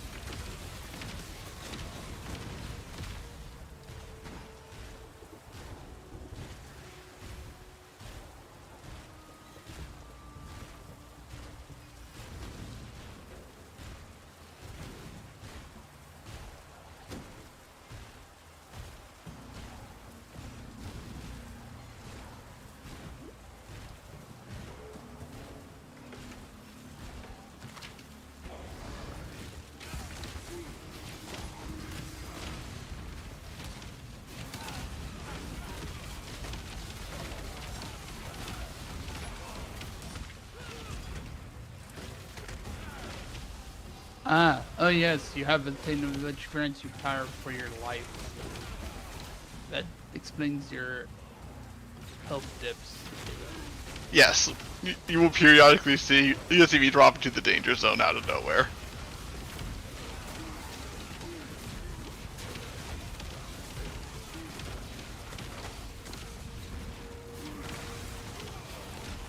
Really, class are either going to buff you or restore you. This hurts you.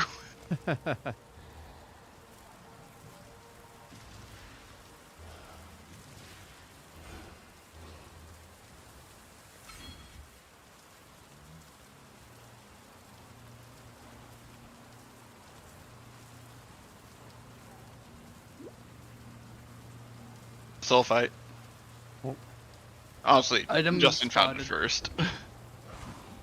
I only just got here, so I'll take it as a break.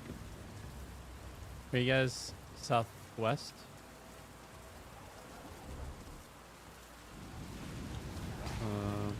Fast. Oh, never mind. Those flasks were too small. They don't even show up anymore. Oh well.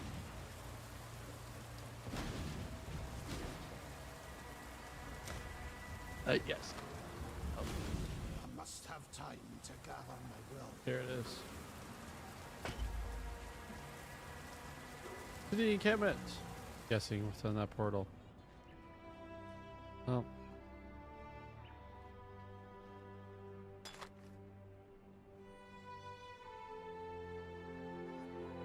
Grigor has something to say.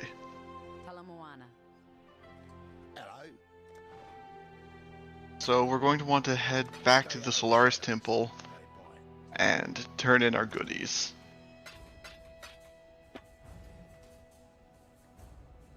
Prove to her that you're a resourceful unbug.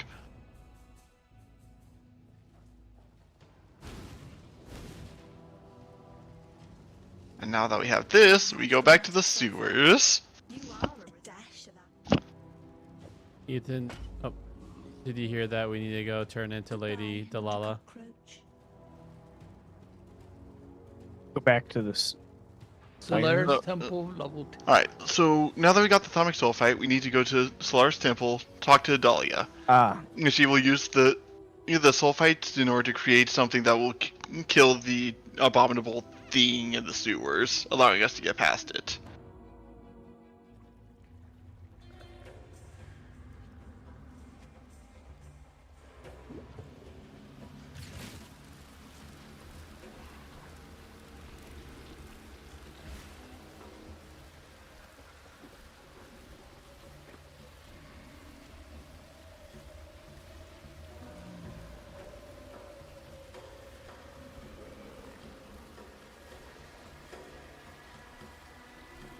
Yeah, Other you're going the direction, wrong way.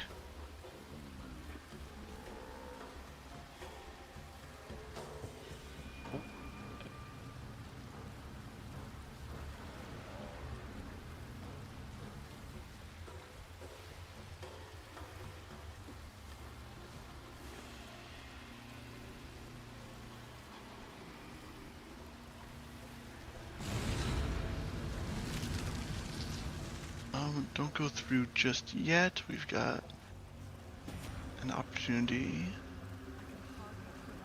for better shinies. Ooh. Alright. I have tweaked the shinies.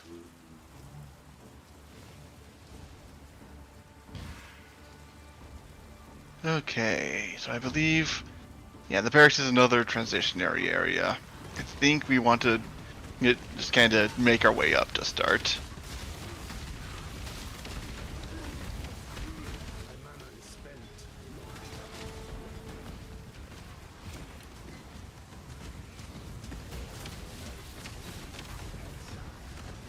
Might want to take care of it.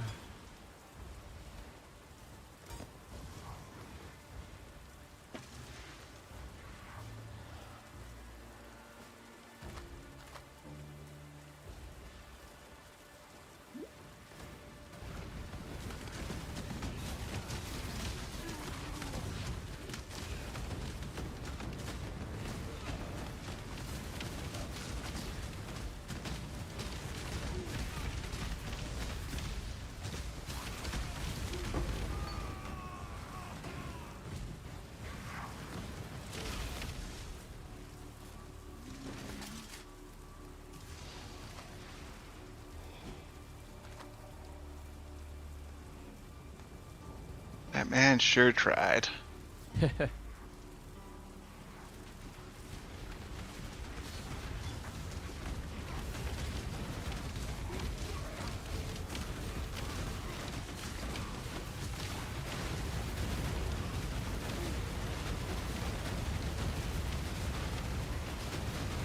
Meteors, I can play at that. I have a direct delivery to meteors myself. You chose the Straight to road, old DVD. friend. God put me at the end of it.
That guy was stacked. The party wizard may be interested in these 3 linked gloves and slippers.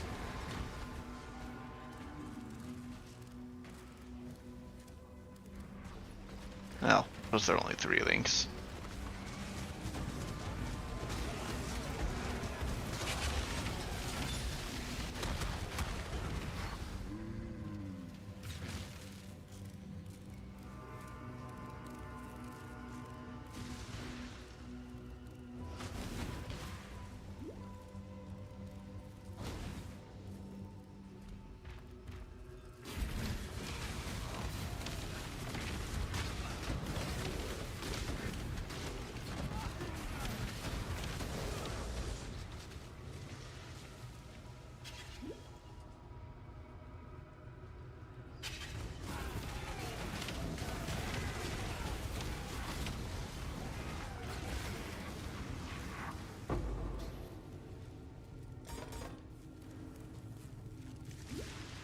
Oh my.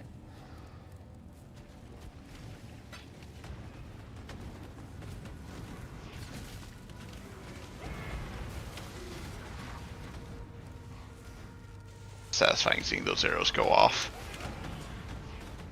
White.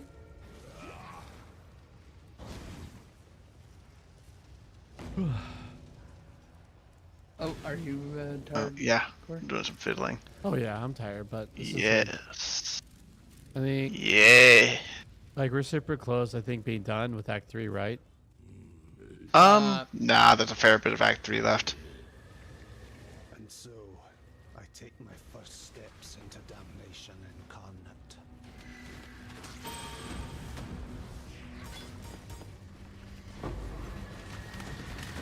At least this isn't Act 8. That one always seems to be extra long, even though it really isn't.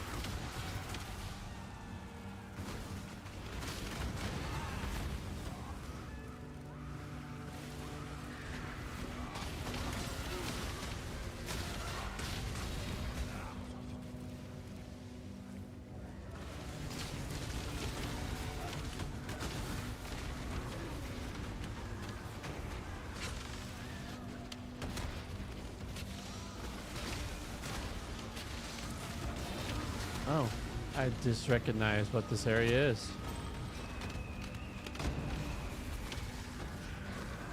Especially Yeah. So that's they got the sounds of the game going on in the background, and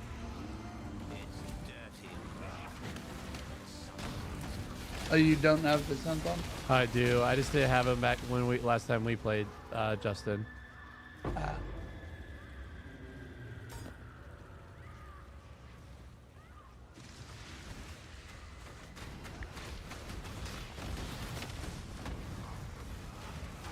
Surprised we haven't been seeing more of those ball orb drops. Cause As you say that, Okay, look, one of the modifiers for this is a 3% Right. transfer of all orb to drop from one of the enemy packs. So whenever one of the enemies in those packs die, Right, right. and I I'm turned not. that pack into rats, Ah, which are wink, pitifully so, but numerous.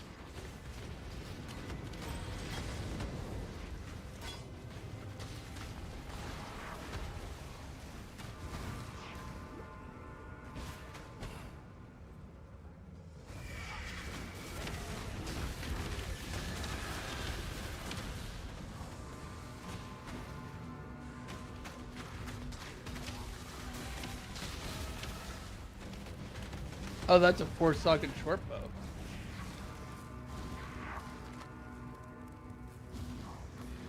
I think I'm gonna stick with my Quill Rain though.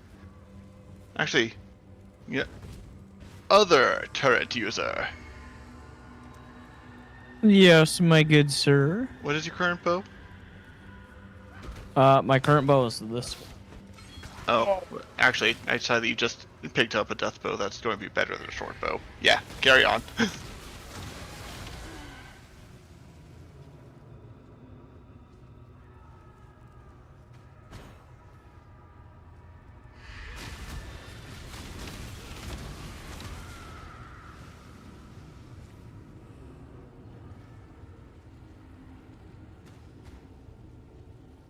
This particular map's a freaking maze.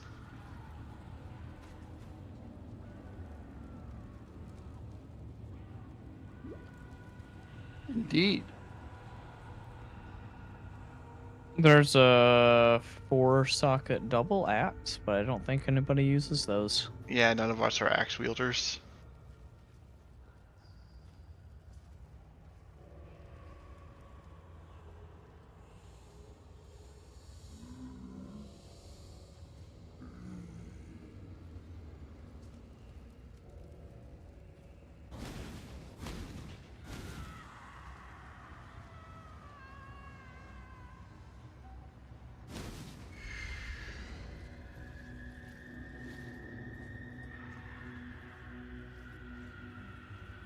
For once, I'm actually turning on my mini map.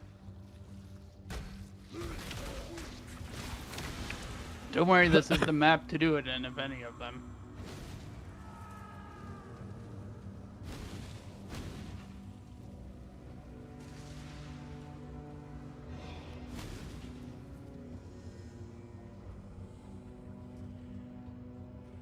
Someone's been killing rats. And leaving behind the evidence.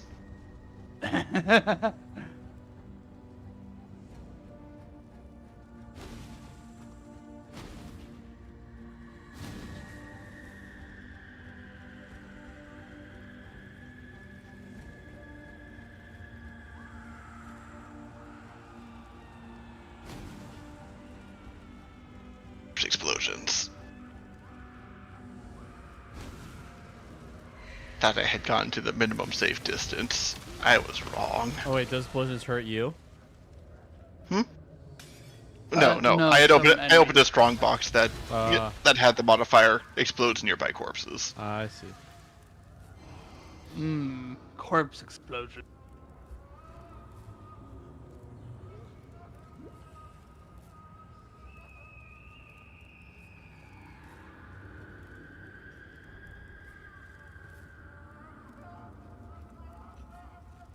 Oh, considering that you just left the area, I'm guessing that means you found the exit. Yep. All right. Justin made a portal that gets us to the end, and this map is a maze and a mess. I honestly recommend just going to town and taking Justin's portal. Thickened. I see. It's this is Ethan, the do you boss. have a portal scroll? I don't think I have one on hand. In that case, it's time to use a shenanigan. Get press escape.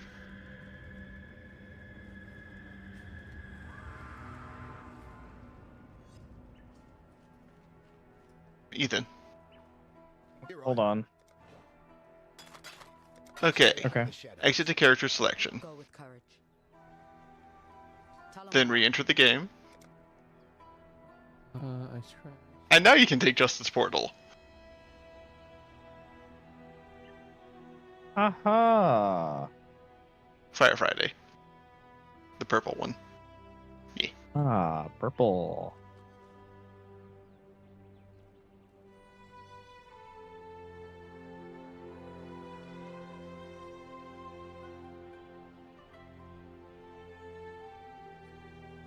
Okay, I think we're missing someone.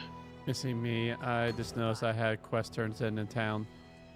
This is neither the time nor the place. Oh, it started, Corey.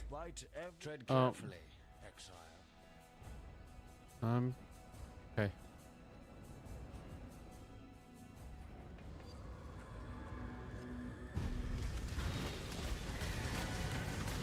Alright, now I shall.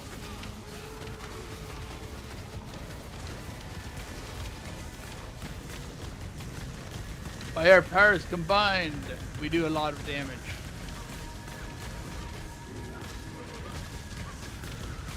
Our powers combined, I can't see a thing. Yes.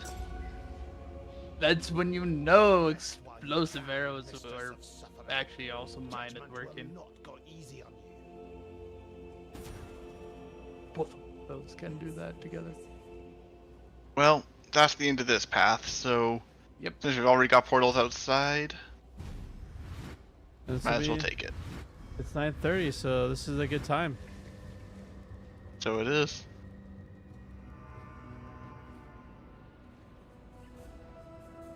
Okay. Before we head out, just so that we have an idea of where we stand. How many new Trials of Ascendancy have you guys gone? I think they still need to do the one in the Imperial Gardens, which we can get to White. Bring me back some. Yep, I'm missing one.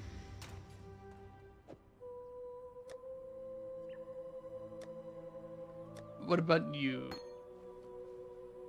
I already have it unlocked from previous character. Wherever. yeah. I'm not sure. All right, if you I have head all up, of these. I have a reward thing to collect. Do you it have any doesn't matter. You're not going to be recommendations? using any of them. Unfortunately, Okay. humanity was simply a puppet of a greater force. You've cut the strings, but the master remains. Dominus. That key you've picked up, I heard the blackguards talk of it. It's the one key to the scepter of God on the northern edge of the black. Tread carefully, exile.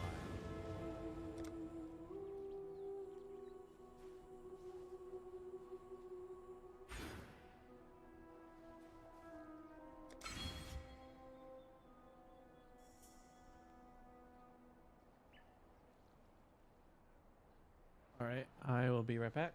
I wanna, I wanna log out of this game, get Eucharist ready, and I'll be ready to read. Okay, looks like I have one more ascendancy thing to do. Okay. Sounds like we're on track then. I do think your current bow will probably be better than the death bow because it is much faster firing. Okay.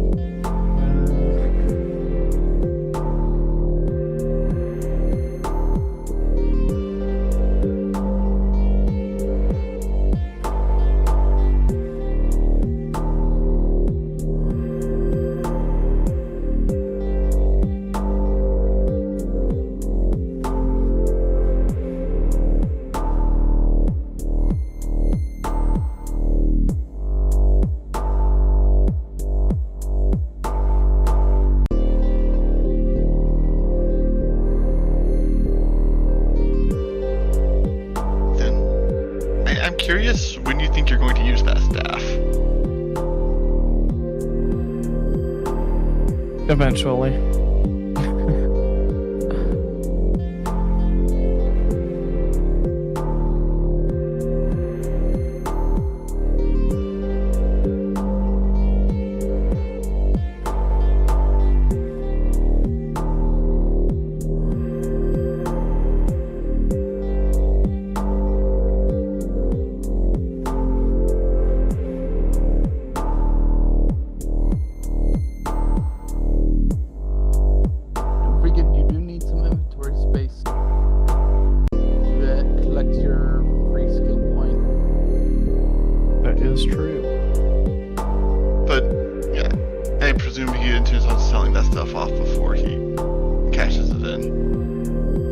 selling it, yeah.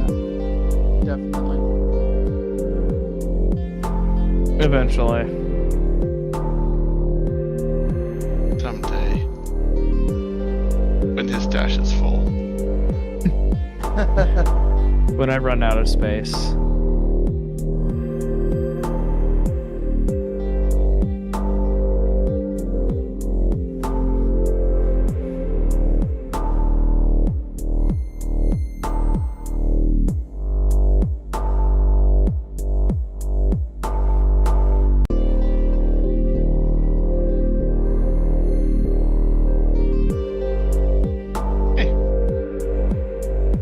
Getting half a dozen Vol orbs from one map was pretty nice. Indeed. It was a very tasty modifier. Ordinarily so. Yeah, we'll make sure you get it.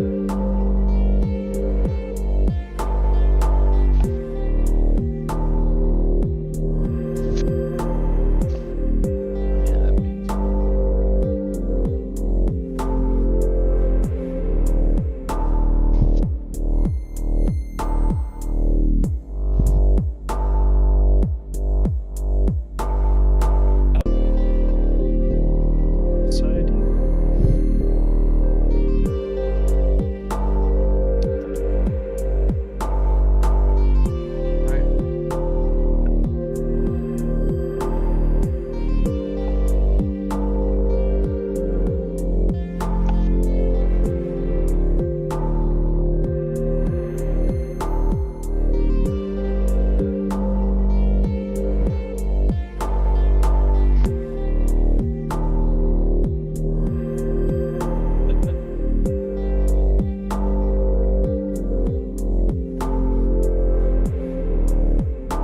Oh. He's the almighty bread. Red. Red.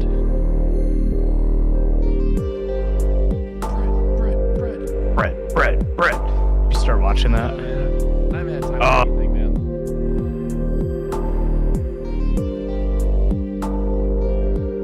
They keep adding new episodes. Like every Thursday they add a new episode. What streaming services on? Netflix. Okay. The streaming service which I don't have. How unfortunate. Yeah, they don't really have the best selection. And they increased their prices and made it so you can't share it with others. Yeah, the only reason we Yeah. have it is because of our T-Mobile subscription, which just comes with it. Which it's also for you, David, since you're part of our family plan. Is it though, or does he What have is- to be in the same location? Nope, it's in our family Or plan. they've been the, doing that the too. T-Mobile. I know I shared you the login info before, but our T-Mobile, our Netflix, Oh, they're on our family plan. We get free Ah. Netflix. So I hope dude, you what's haven't. last time actually? So I hope you haven't been paying for Netflix because. Me paying for a streaming service? Good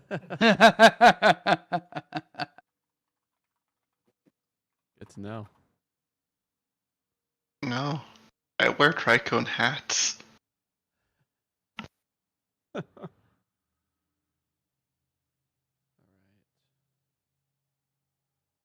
You read that one. Birth pangs. All right. Close path to building. All right. All right, we're reading. Is everyone ready? Maybe. Ethan's ready. Hmm. Justin's ready. David. Yeah, I'm ready. Sweet. Ethan, you don't mind opening the prayer time and starting the reading when you're ready? Yeah, I could do that. Lord, thank you for this time that you've given us again to be able to hang out, play some video games, and now being able to read your scripture and learn from it that which for us to learn. Amen. Amen. Matthew 24, verses 1 through 14. Jesus left the temple and went away. As he did so, his disciples came and pointed out the temple buildings to him. Yes, he said, and you see all these things? I'm telling you the truth. Not one stone will be left standing upon another. All of them will be thrown down. As he was sitting on the Mount of Olives, his disciples came to him privately. Tell us, they said, when will these things happen? And what will be the sign that you are going to appear as king and that the end of the age is upon us? Watch out, replied Jesus. Don't let anyone deceive you. You see, there will be several who will come along using my name, telling you, I'm the Messiah. They will fool lots of people. You're going to hear about wars, actual wars and rumored wars. Make sure you don't get alarmed. This has got to happen, but it doesn't mean the end is coming yet. Nations will rise against one another, and kingdoms against each other. There will be famines and earthquakes here and there. All this is just the start of the birth pangs. Then they will hand you over to be tortured, and they will kill you. You'll be hated by all nations because of my name.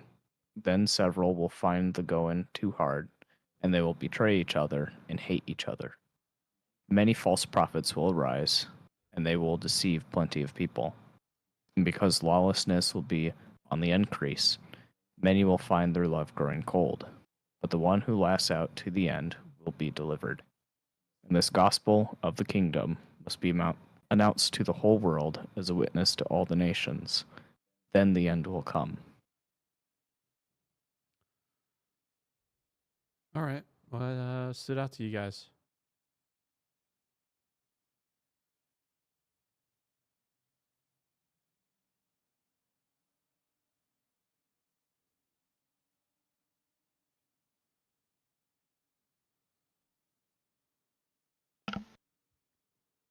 Well,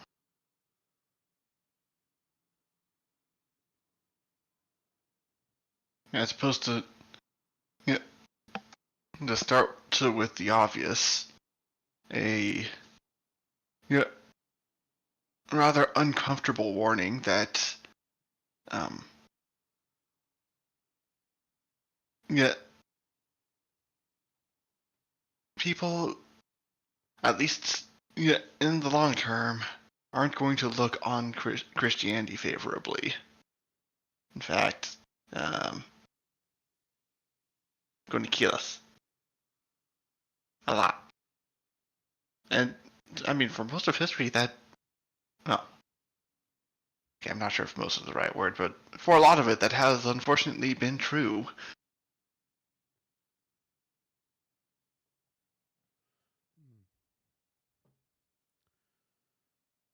So you're saying this is You basically, a large part of that was essentially a prolonged warning that, yeah, you were going to get persecuted for, for doing this, and a lot of people are going to call it quits as a result. Hmm. But those who hold out will receive their due reward.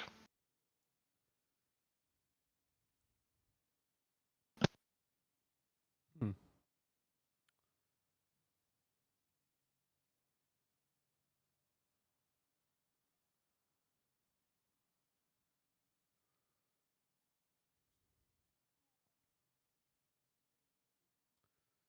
Interesting.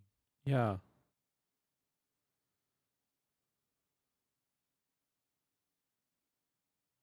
I definitely like how you observe there because it's kind of like a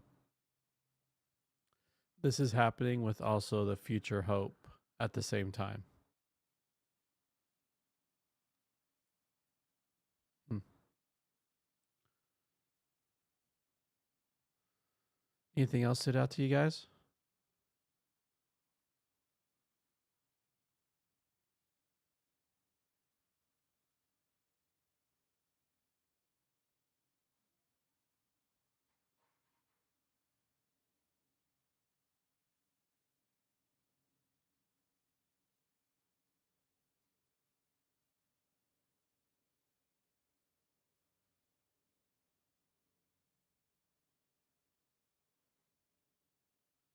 The one thing I'm thinking of, and it relates to like the end of their question, is like, what is the sign of like the end of the age being upon them?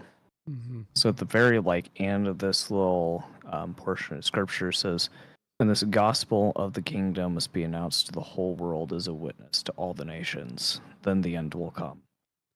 And so I've heard like discussions about like what that's referring to. Like some people think it's talking about the gospel being preached to like the whole world, and then once that happens, then Jesus returns. But the way that I see it is that it's talking about the gospel being preached like while Jesus is on earth, and then that's like the end of the age. Mm. So if I'm understanding correctly, we're in a new age because Jesus has died and resurrected. Not that age. I'm pretty sure the age that they're referring to is like the next heaven and earth age, I see. which, depending on your viewpoint, it's either literal or non-literal. For me, I see it as a literal new heaven and new earth. So before that happens, you would have the gospel preached to all the nations. So one of the things that's talked about in the Old Testament is like when Jesus basically takes over and is reigning on earth, he's gonna be like teaching all of the nations. So that's what I think he's referring to in that text. Interesting.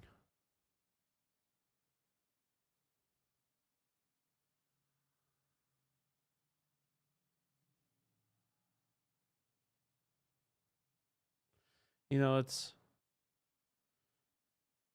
I feel like this is every day. You're going to hear about wars, actual wars, and rumored ones. Make sure you don't get alarmed. This has got to happen. Doesn't mean it is coming yet. Yep, and then there's the famines and the earthquakes. It's just like, oh. Admittedly, that warning may be more relevant now than it was then, simply because with how connected everything is, we hear about everything that goes down across the world. True. So we hear about all the wars, all the crises, which just may have never reached people's ears otherwise. Good point. The other thing I'm noticing is that like verses 9 through 14 that is basically giving like a heads up to the disciples of what's going to happen after Jesus dies. So they're handed over to be tortured and be killed and like be hated by all the nations because of Jesus. And then because of that, people start kind of like falling away from each other. And I think at that point, that's when, false prophets or false teachers kind of rose up and started deceiving people. And that's kind of, I think, where you get a lot of the funky church traditions. And I mean, Islam has certainly deceived many. And what's that but a particularly egregious Christian heresy led by a false prophet?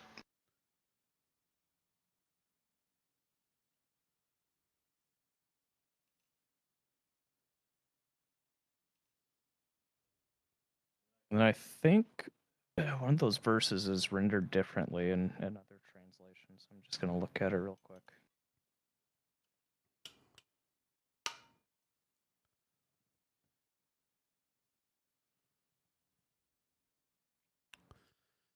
Justin, while he's looking it up, as an outsider, you know, outsider looking in, not outsider in our friend group, but outsider in the Christian worldview, Christian group.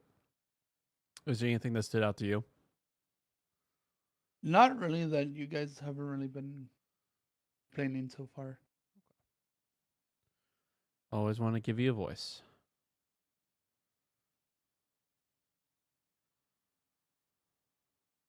So verse 12, which,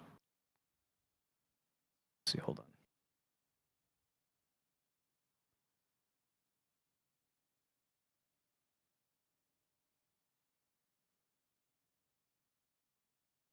Yeah, it's pretty much the same.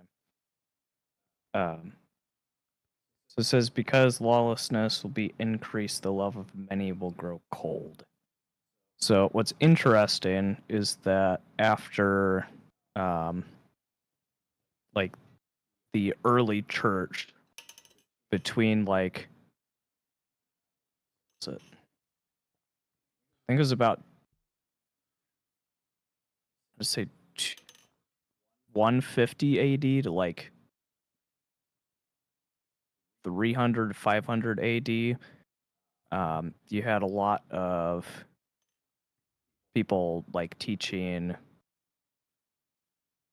disobedience to the Torah, or, like, extreme, like, tradition stuff, like, over, like, stuff that's commanded in the Torah. So, like, going completely over to the other side of, like, the path to just full legalism. So there's, like, lawlessness and then legalism. And so when that happens, that's kind of where the love grows cold, because what the Torah does is it basically defines love. So when lawlessness increases, love decreases. At least that's how I see that verse. You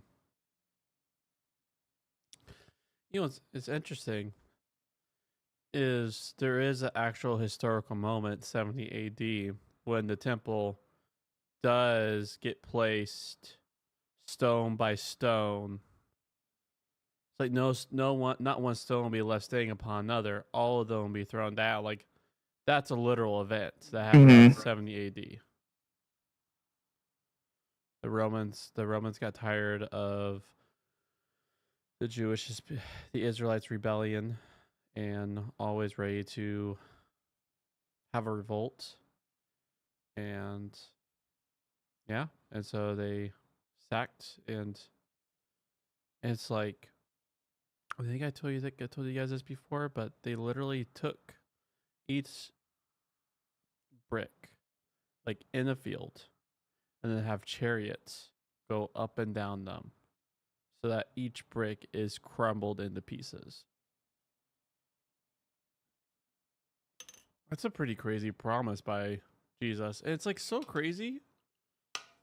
Which is, like, I thought it was so funny. It's, like, so crazy that he says this to the group, and then each one's like, "Hey, Jesus, why is this going to happen?"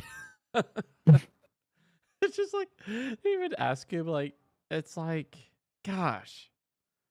I mean, it's like so temple is like a supercharged White House if you put, like, art, like, put religious significance on it, which I guess, like, some groups do, but like, trying to imagine it'd be like, we ascribe to following a leader, and then that leader says, "Oh yeah, that White House that we all worship at too," I guess. No beam is going to be standing. That's crazy. Just, yeah. Hey, you know how the Canadians set fire to our White House back then? They're going to do it again, but they're going to finish the job. Oh man. Man, they turned that White House into a no house. That's, like, his response is so interesting, because he's talking about,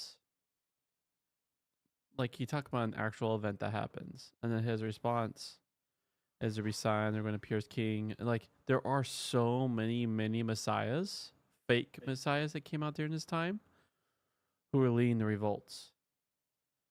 And like this was such a tumultuous time. Like you read a lot of letters where like Paul in them and were like, just get out. Like even Jesus is warning them.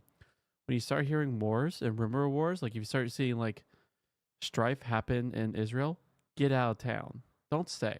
You have like it's going to be bad. And woe on people who are going to be pregnant. And so it's interesting how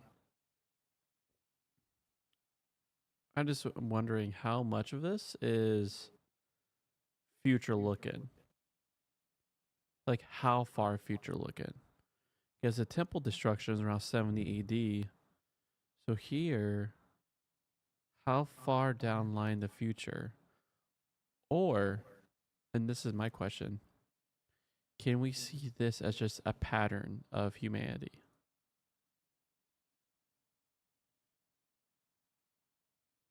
Because this same pattern happened during Jesus' time, post Jesus' time.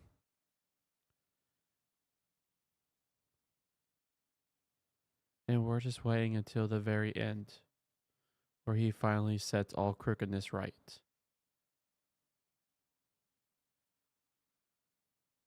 So I think, like, if you look at Revelation, is it always like puts a stuff that is happening?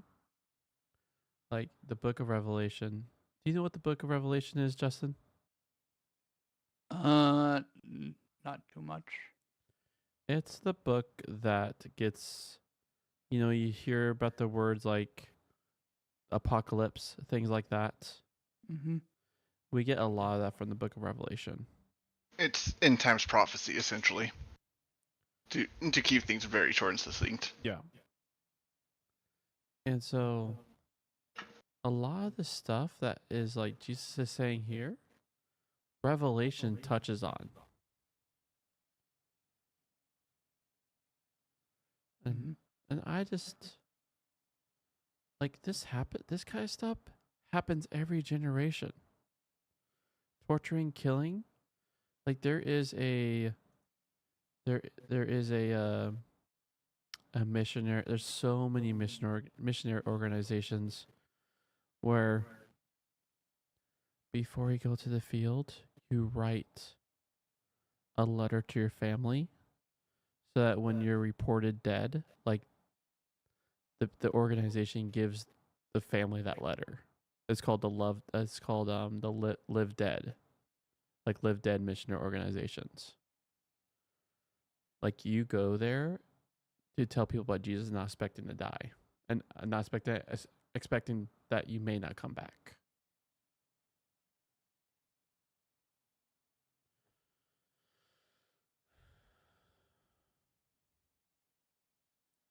So that's just is the question is how much. It's interesting wanting to see these future things and put them to now times. But can it be rightly say that it's a perpetual time until we wait to the end?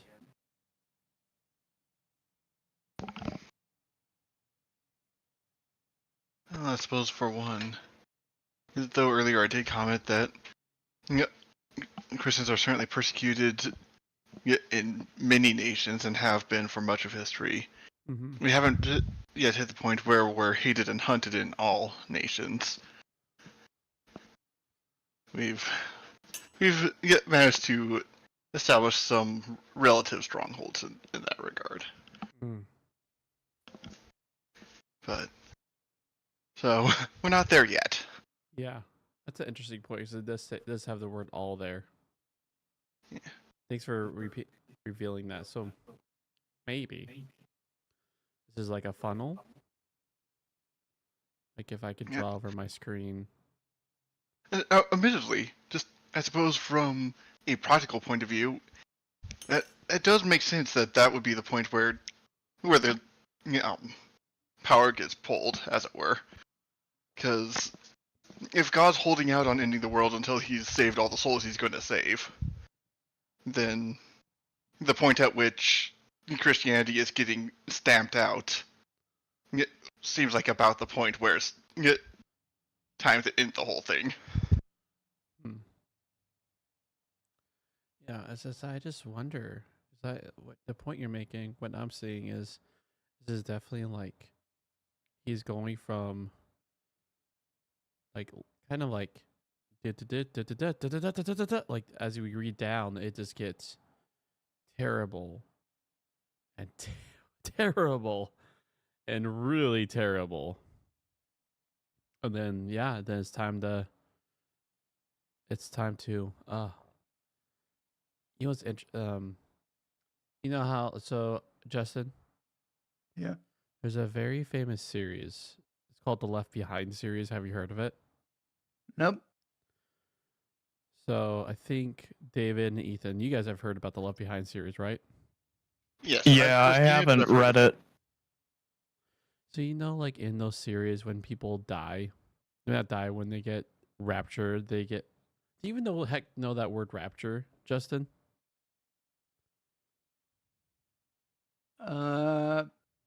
Not really.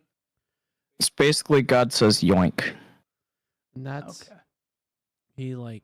so the Left Behind series has really, it's interpretation. So there's an interpretation that when Jesus comes back, he'll grab his followers and they'll disappear. Like if I could just make that snap through the microphone, they disappear.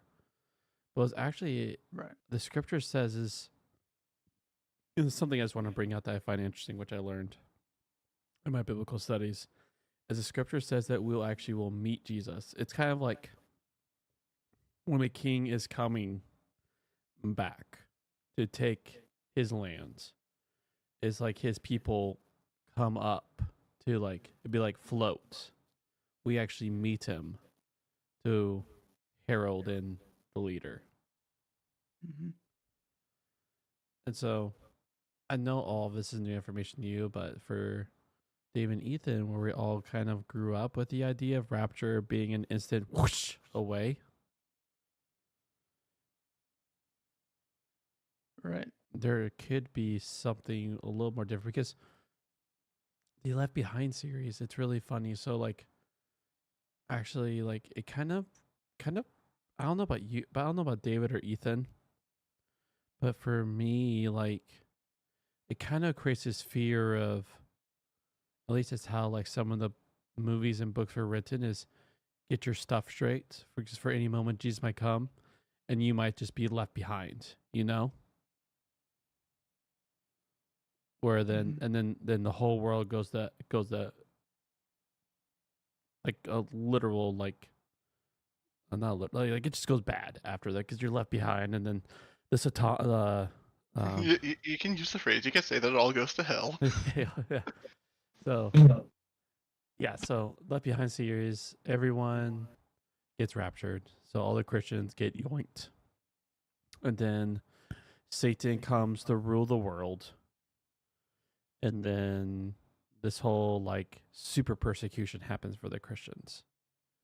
And so then it created kind of this fear for a lot of Christians for that time, and including me being a kid, reared and easily being influenced by that fear, is you don't want to be left behind. Yeah, luckily I wasn't like raised with those books, so the fear of missing the rapture was not instilled in me. Yeah, well, I actually had an irrational, like, internal fear of virtual reality goggles. Because there's this That's pretty crazy. as I was a kid, there is this series, there's this movie where, so Justin, in the series, in Left Behind series, after all the Christians get yoinked, then the devil takes up a human flesh skin, and he rules the world. So then he goes around trying to convince people to take the mark of the beast. And if you don't take the mark, you get killed. If you do take the mark, he shows this little sizzling action, and like they have the number 666. Right.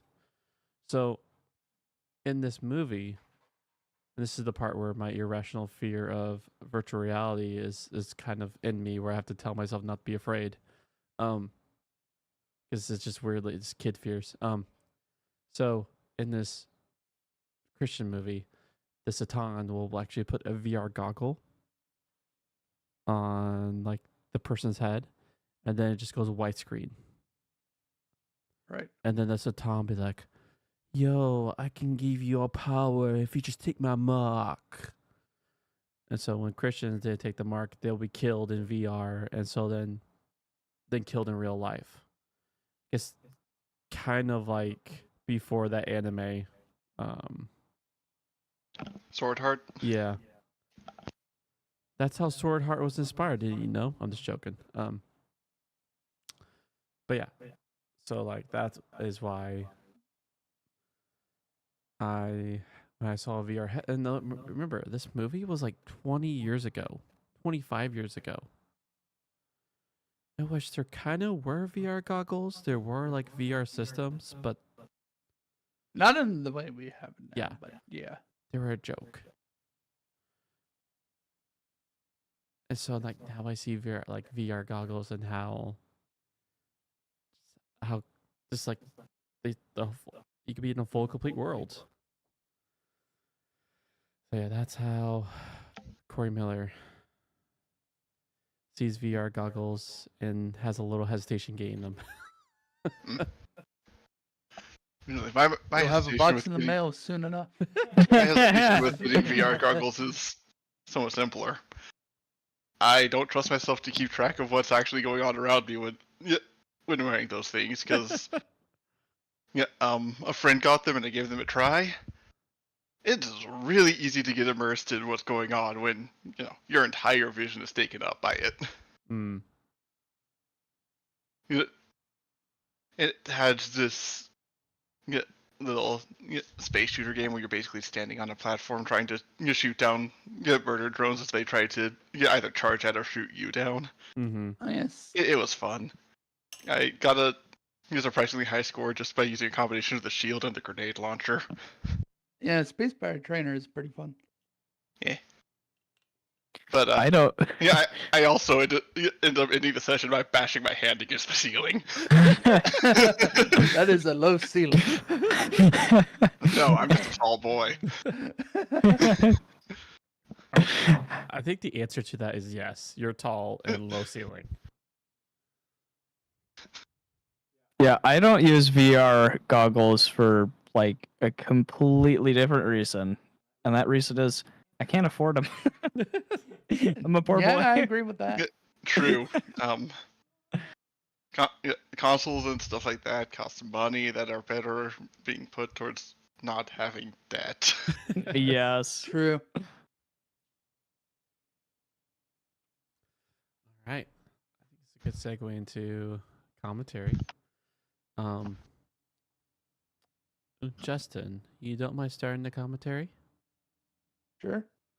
Sweet. Who would like to go after Justin? Actually, it's either you or me, David. David, don't mind going after Justin? I can. I'll go after you, and Ethan, you pick up any leftover scraps. Cool. Sounds good to me. Whenever you're ready. Yep, just taking a swig of water first. There you go.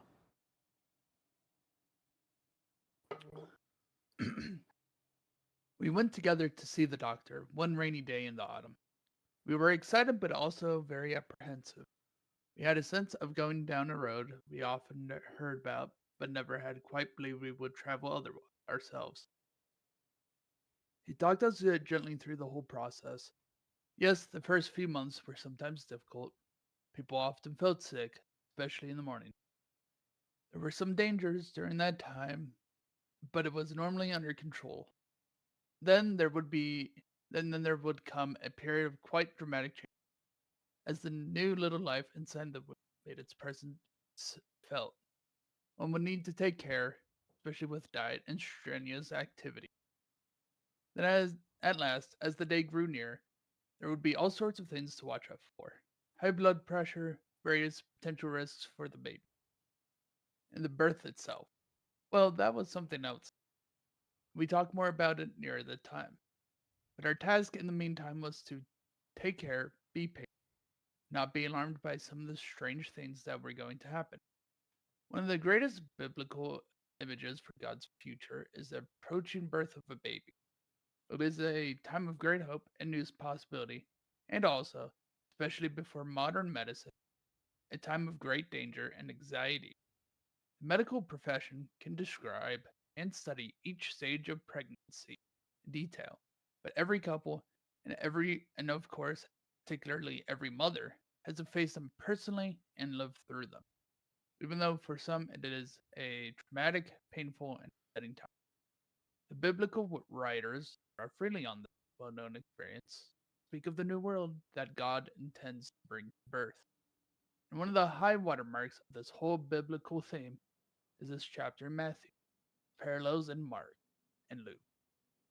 This, said Jesus, is just the start of the birth pain. It's only with images like this that one can speak of God's future. We don't have an exact description of it. We wouldn't be able to cope with it if we did.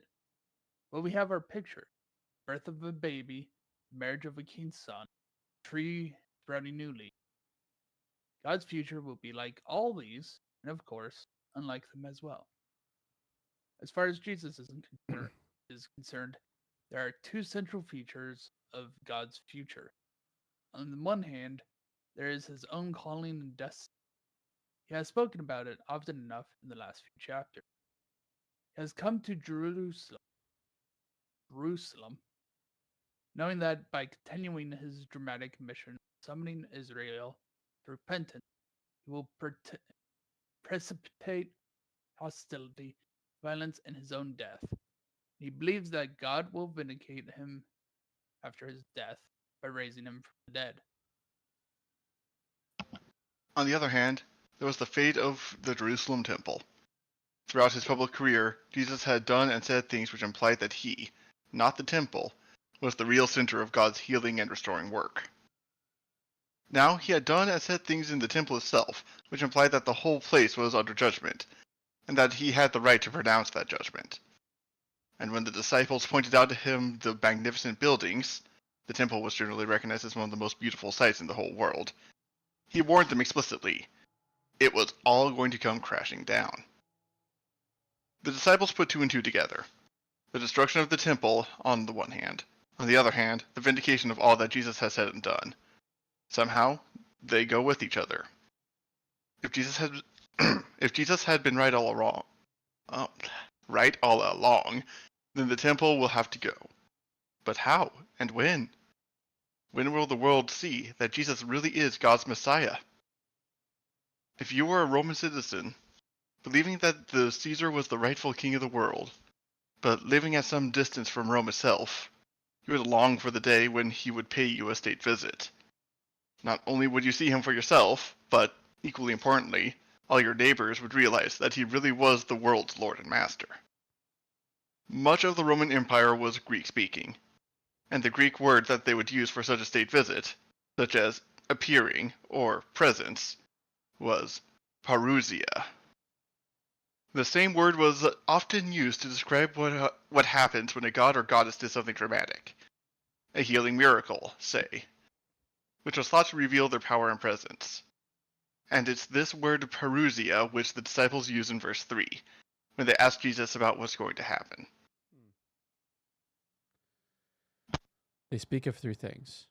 Each is important in the long chapter that is now beginning, containing Jesus' answer to them. Destruction of the temple, Jesus' parousia, or appearance as king, and the end of the age. Throughout this chapter, we have to face the question, what did they mean? What did Jesus mean in answering them? What did Matthew understand by it all? And what it's got to say to us? This calls for a cool head and an attentive mind. For the moment, we can begin to glimpse what Jesus thought it was all about. The disciples want to see him ruling as king. with all that would mean, including the temple's destruction and indeed the ushering in of God's new age. The present age will come to its convulsive conclusions. The new age will be born. Well, Jesus said there will indeed be convulsions. The birth pangs of the new age will start in the form of wars, revolutions, famines, and earthquakes. Terrible times are going to come, and those who follow him will be tested severely. Many will give it all up as just too demanding. But they shouldn't be deceived. Now would-be messiahs will appear, but the vindication of Jesus himself, his royal presence or appearing, won't be that sort of thing. Someone else coming and leading revolt. They must hold on, keep their nerve, and remain faithful between the present moment and the time when all will be revealed and Jerusalem will be destroyed. The good news and of the kingdom of God, which Jesus came to bring, will have to spread not just around Israel, as had been the case up to now, but to the whole world. There is a task for them to do in the internal period. All of this related very specifically to the time between Jesus' public career and the destruction of the temple in AD 70. We shall see how it works out in the following passages, but the echoes of meeting rumble on in every successive generation of Christian discipleship. We too are called to be faithful, to hold on and not be alarmed.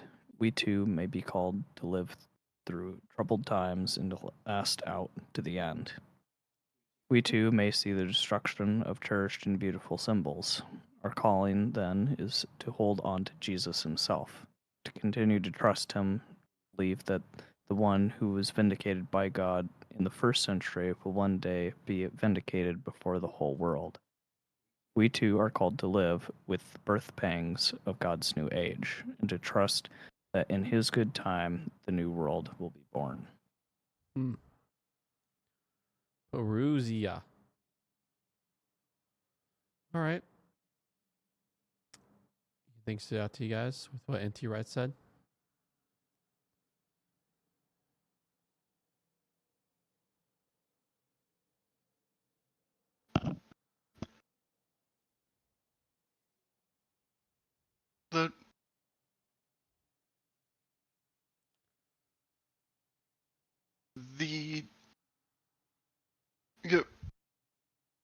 I guess I'm not sure if contrast is the right word, but the conflict between Christ's kingdom and the kingdom put forth and upheld by the temple as it was is it an interesting note that I certainly hadn't caught.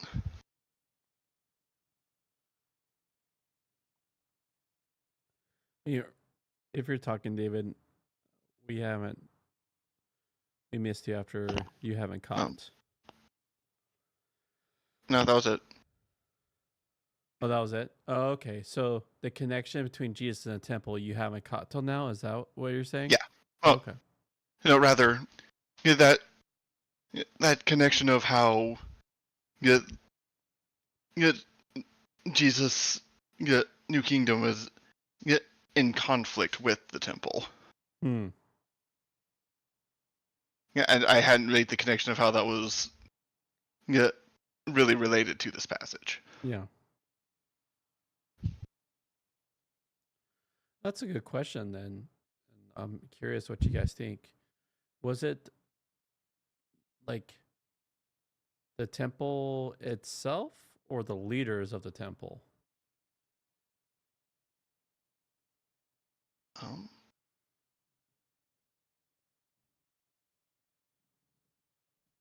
Honestly, it may have been that the temple had to go, because the temple very much represented the old covenant, that God was the God of Israel to to be kept apart from the wider world so that they wouldn't be corrupted. With the new paradigm shift coming, where it was now time for God to be with all peoples. Hmm. Well, the old had to go.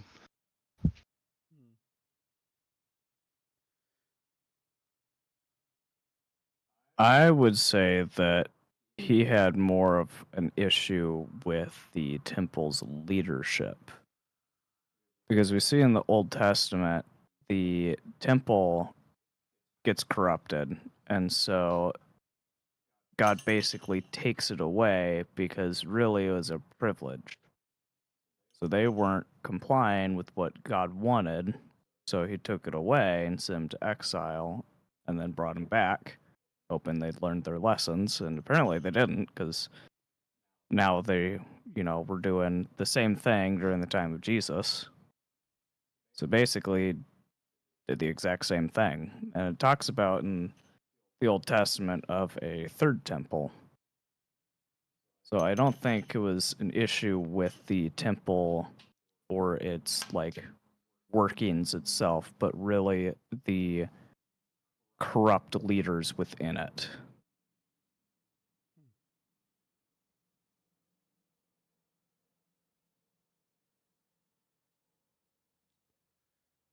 So, David, you're saying the temple had to go because Jesus initiating the new covenant made it obsolete, right? Is that what you're saying?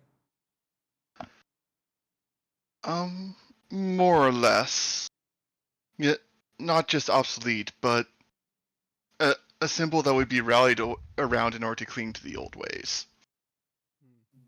And Ethan, you're saying that it's the leaders, not the temple itself.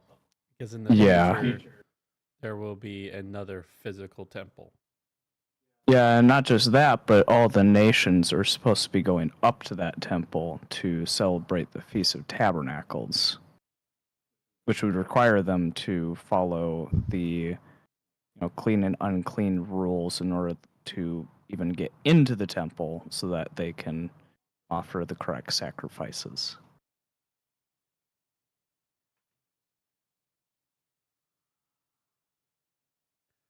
So, as clingers of Jesus, are we should we still be practicing offerings of guilt, fellowship offerings at the temple? Currently, we can't do that. For one, we don't have the third temple. The other thing is that we also don't have the priests. So until those two things are implemented at the correct time, we're not supposed to be doing any kind of sacrifices. Now, if that were the case, really, sacrifices are more of a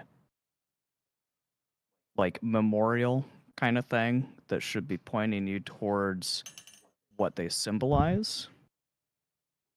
So Passover sacrifice should be, allowing you to see kind of what Jesus was supposed or what Jesus did. And so that's kind of that's what the sacrifices were about. It's supposed to show the feelings of the heart itself, not just a set of rules that you're supposed to follow.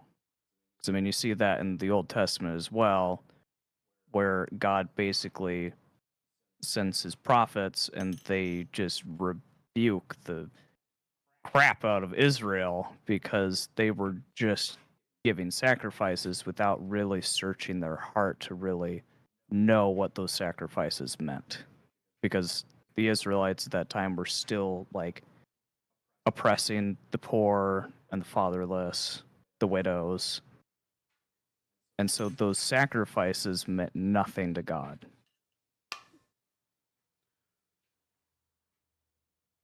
Interesting.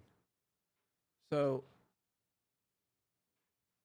you're saying that Jesus is after Jesus' death and resurrection, the Christians, do they still go and offer sacrifices at the temple?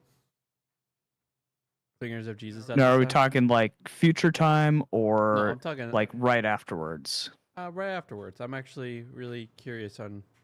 Yeah, you do actually see that in the New Testament. If I remember correctly, Paul had taken a Nazirite vow, and there were some people who thought that he was teaching contrary to the Torah, and so I believe it was Peter talking in this letter. I'll have to find the portion, but basically, Paul goes up to the temple in order to complete the vow with a bunch of other people who were also taking Nazirite vows, so that the people would see that he still followed the Torah, that he was still doing these sacrifices. I believe there's.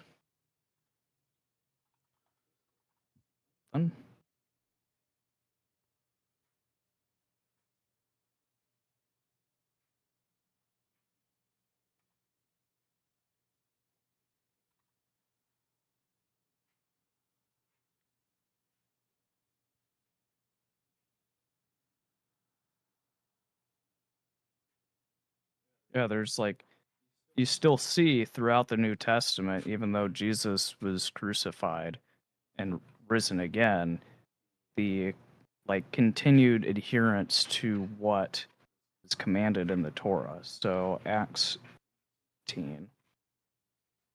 There's another instance.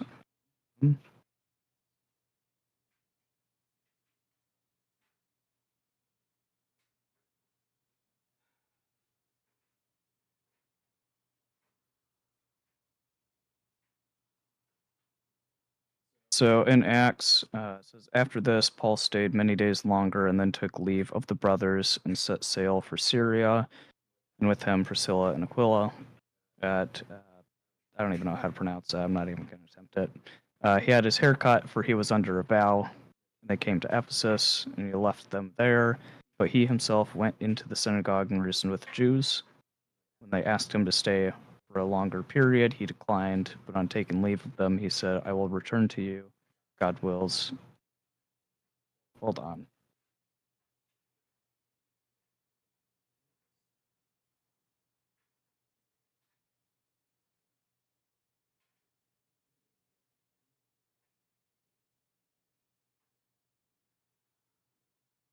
If you're talking, I can't hear you. Hold on. Okay.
For some reason, a couple translations omit it.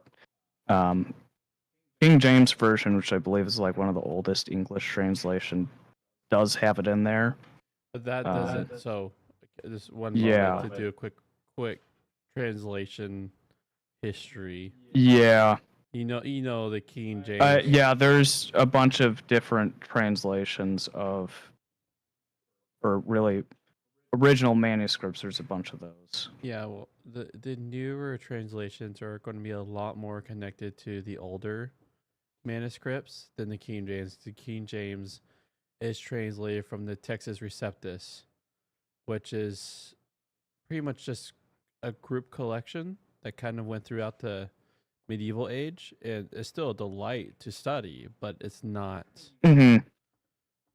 So I'm all ears hearing your point. I just wanted to just give that little. Yeah, factoid it point. does.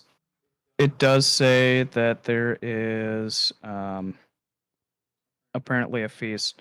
So, King James Version says, I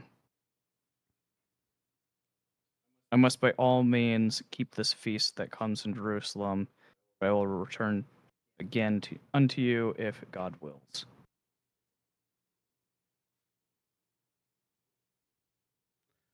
So my next question,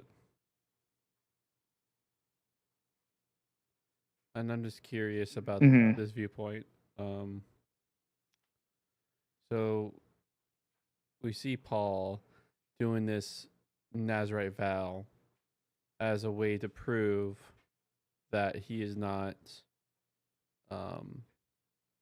he's not anti. You know, he's not like a way to woke Not a himself. heretic. Yeah. Mhm. So we also, unless from what I've seen, I'm curious. So there is no. So first, Gentiles were not allowed into the temple court. Like, According to tradition, but not according to the Torah. That's the Yeah. thing. but there. So when a Gentile or a foreign-born person joins themselves to the Israelites, they become as the native-born Israelite, which requires them to then follow the commandments of the Israelites, which really they're not even the commandments of the Israelites, it's the commandments of God. So my question is I was just a fact. They're not allowed at that time. Yeah, at that time. We don't see any push though. Like, unless I'm really curious, is there any push in the New Testament to that now you serve clean Jesus, now you're part of the Jewish Messianic faith, go and serve your Thanksgiving offerings post Jesus' resurrection? So I'm not entirely sure if it says like go sacrifice at the temple like explicitly in the New Testament after the death of Christ.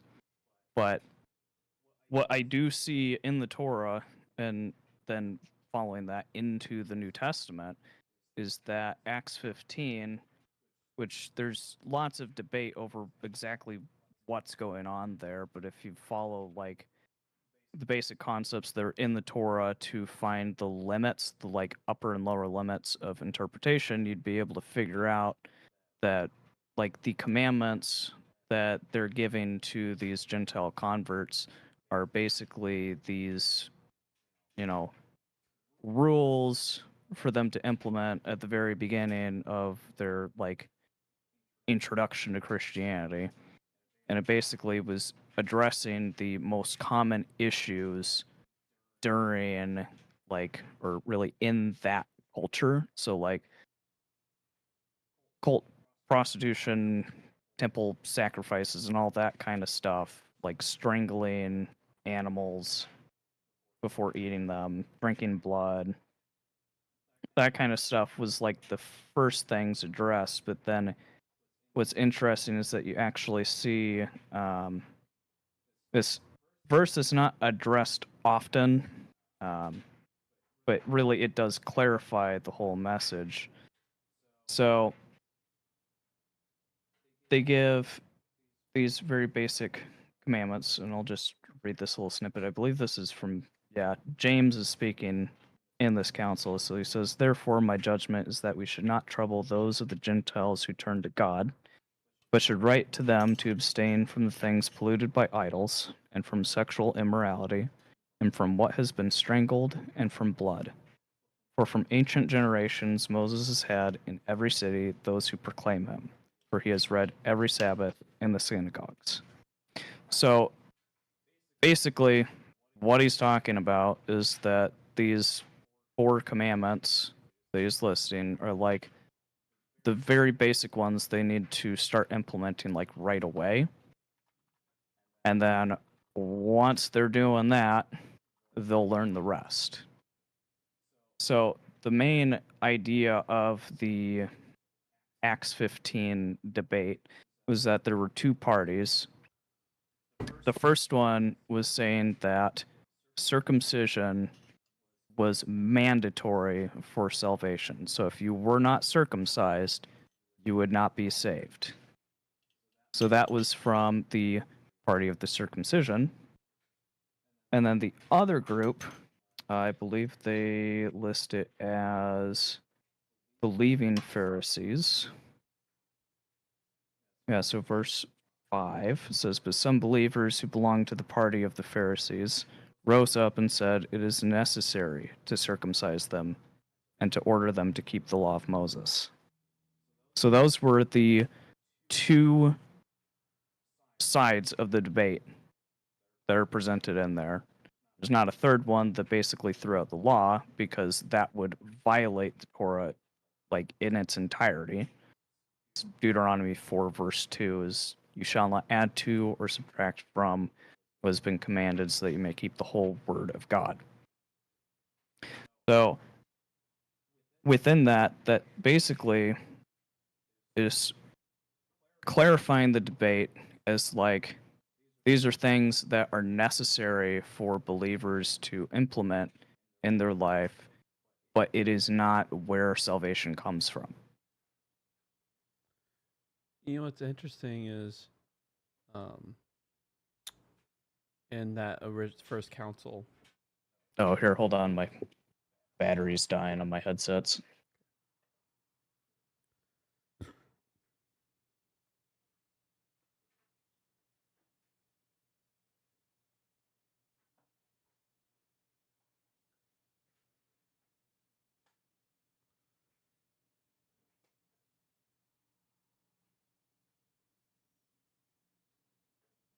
It lives.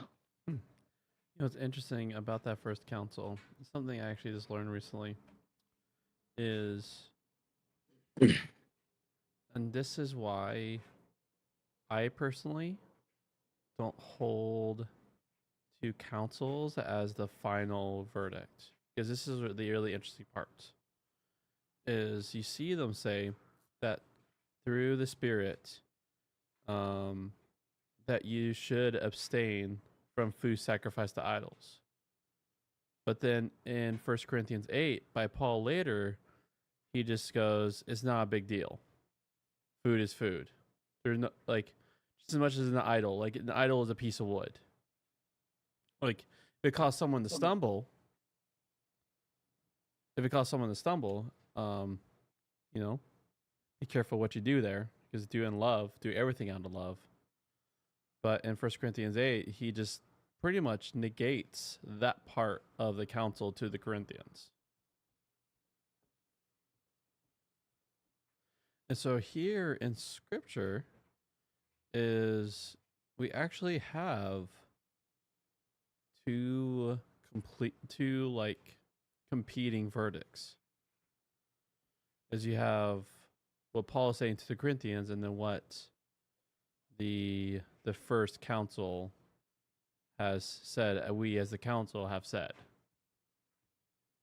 Which, just learning that, like 6 months to a year ago, just like go, huh, that's interesting. You hear what I said, David? Yeah, I've been listening. Yeah.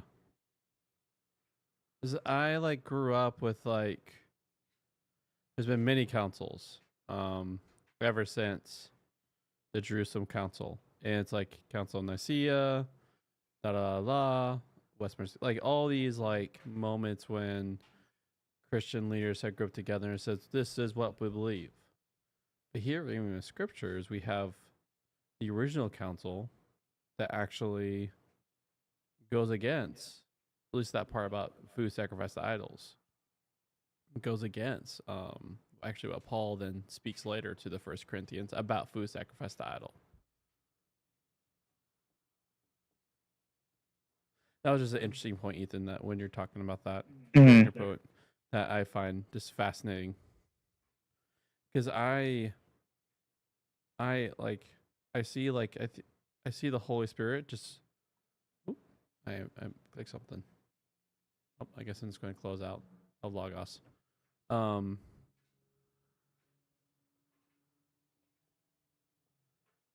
Yeah, I thank you. Actually, I just presented that point, but thank you for sharing your view. I know. Yeah, I know what you firmly believe, and you're always down discussing about it. And thank you for sharing your view. And same with you, David. Thank you for sharing your view on the temple and where it stands. Honestly, I wouldn't even call it a view so much as a speculation. Hmm. Yeah, I am uncertain about such matters. Yeah. Yeah, I'm curious. So, under your view, Ethan, it talks about Jesus, who is now the high priest under the order of Melchizedek, which the book of Hebrews reference. Because at this time, actually, that's a good posing question. Actually, is at this time the high priest did have authority, but then we also, and the high priest was around the year of Jesus's death and resurrection and post some time. But then now Jesus is the high priest. So I guess, who is there multiple high priests, or is there one true high priest? So what I've heard from like that whole, topic is that the high priest, Jesus being a high priest, is talking about the high priest in heaven. But then here on earth, there would be the Levitical high priest. So if Jesus were down here, again, he would not be able to hold the title of high priest. That's really interesting because he walked At least here on earth. That's, And that's just because of the Torah. well, what's interesting, and I'm really interesting for what your thought on this, Mm-hmm. because that was a charge against Jesus, because he was acting like a high priest. Because when they say only God alone can forgive sin, like if you went through the whole temple sacrificial system, the priest actually did declare that your sins was covered. That's like how the book of Matthew is written, is like showing Jesus as a high priest on earth. And that's something that, if you don't know, something to look into. But the book of Matthew like does that. Mm-hmm. And so like that's why they get so mad at him, because he's walking around like he has the authority like a high priest. Well, I mean, he has authority higher than the high priest because he is literally God. So if he forgives someone their sins, they're forgiven. So if Matthew is making the argument by using theological narrative patterns, like that's what he's doing in his writing, and he's saying it during the time that he is on earth, I'm just curious, what do you do with that view that Jesus is only a high priest on heaven, not on earth? Is that what the author of Matthew is doing?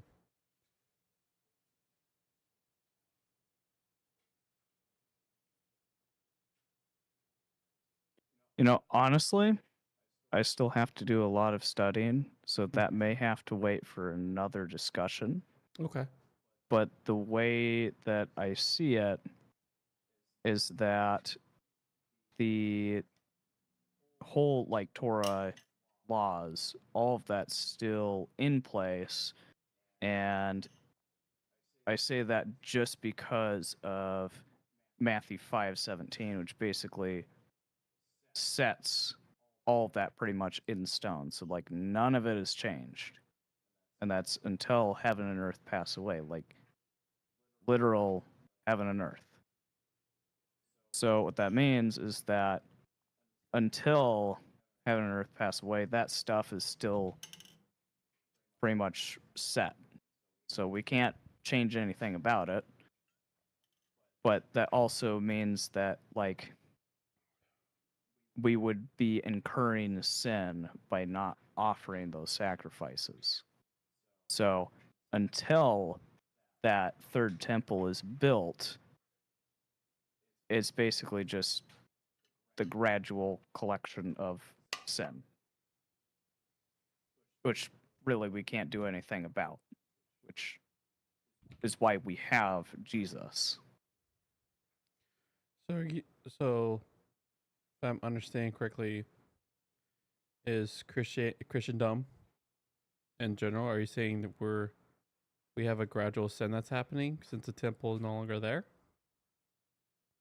Technically, yes, we're still sinning. So just because, like, the temple is no longer in existence doesn't mean that those laws are no longer in existence. So God has appointed times for his people to show up at the temple to offer sacrifices. And one, that's so that people are aware of, like, what time it is. And then on top of that, it's like helping them to kind of get into the right, like, heart condition, although it's not really what causes the right heart condition. We see that with the ancient Israelites. So basically, by not following those laws, you do sin, but there's nothing you can really do about it.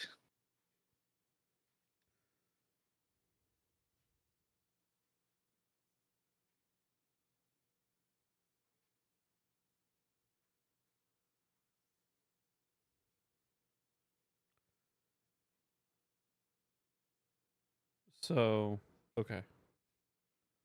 So we are like in a. So it's, with there being no temple.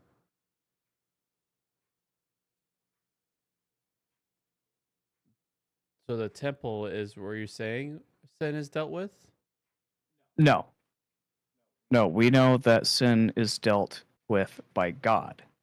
So God forgives sin, but by deciding to not obey God's commandments, that's where sin comes from. So let's say that, like, with the laws that we do have, like, we'll just use the 10 commandments as an example. Don't, lie, cheat, steal, murder, all that stuff. If that's in place and I decide to lie, cheat, murder, or steal, that's sinning. So offering a sacrifice at the temple isn't going to undo what I did. The only way that that's dealt with is with forgiveness from God himself. So that's where, Jesus comes in. So I'm curious on what your thoughts is, because if there is such thing like, I'm curious because Paul will talk about that faithfulness from when it came to Abraham's line. It happened when he believed what Yahweh said before he did, before he circumcised. Yeah, and that's what faith is. You believe first, and then as a result of your belief, you start acting it out. So what the, like, circumcision party was doing was they were putting the commandments of the Torah before belief. So they wanted these new converts to just start following all of it perfectly right away, instead of first getting them to believe that there is a God and that, like, he loves us and that we should love him back by following his commandments. So their goal was, putting the cart before the horse. What I'm curious is then in 1 Corinthians 8, you have Paul saying it's okay to eat animals sacrificed to whatever gods are in the meat marketplace. There are some pagan practices that actually do strangle the animals. So, I'm really interested. Like how do you tie 1 Corinthians 8 with the full post Jesus death and resurrection? We watched the full Tanakh Sinai covenant. Let's say Sinai covenant laws perfectively. Like, how do you reconcile 1 Corinthians 8 with that? So I do have to do a full in-depth study on what Paul wrote, because I know that he could run circles around me with the amount of knowledge he had about the Torah. So there are concepts in there, and it really isn't easy to figure out what he's saying, just because there's also the language barrier. So on top of that, there's also the fact that it's a letter. So there's an entire portion of a conversation that I'm missing on top of that. But what I've heard about that portion of his letter is that there are, I think, 2 different words being used for unclean with regards to the meats in that market. And so the first one is traditionally unclean, and that's referring to things that are considered clean, but because it was handled by a Gentile, they don't get considered clean by the circumcision party. But then there's the other clean, which is literally clean meat.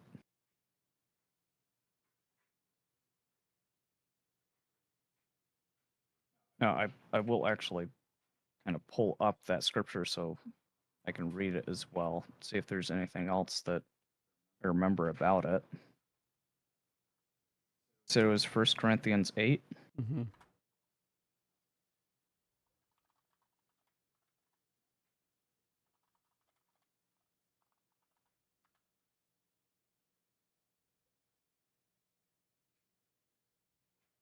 It's 1 Corinthians 8:4.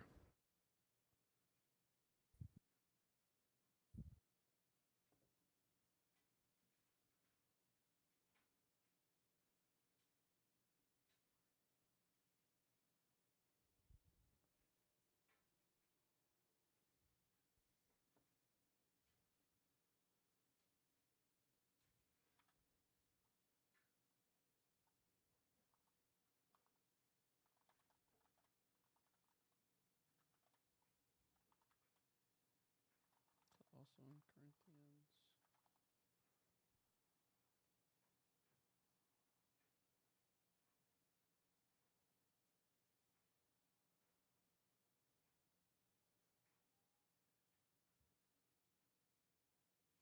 Oh, that was the other thing I just read recently, too.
Well, can we put a pin on this conversation? Oh yeah, this is gonna probably take hours to adequately discuss. Yeah. I also want to. This is something that you and I can discuss back and Mhm. forth, which we've had talk back and forth, and so not just like asking questions. So thank you for taking the time and just hearing them out. Yeah, no problem. It's nice having the opportunity to talk about those things. Hmm. Because not a lot of people ask about them. Yeah, it's try and do better. Try and do better. Just ask. So thank you for letting me just practice that because trying to be more in that. All right. Shoot, I would love. Some bread? Oh yeah, my God, communion. I totally spaced. That's probably why David's still here, because we haven't got the communion yet. Dear sweet Lanta, tells you how my brain is just not has been so much in other things. Let's take communion, Eucharist. Let's do it. David, you still there, my friend? Yes. Perfect. Is it okay if I request that you pray lead us into the Eucharist?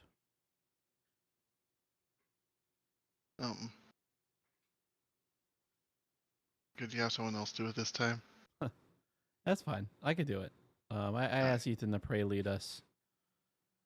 Pray lead us into Bible reading, so just find someone else, but I can do it.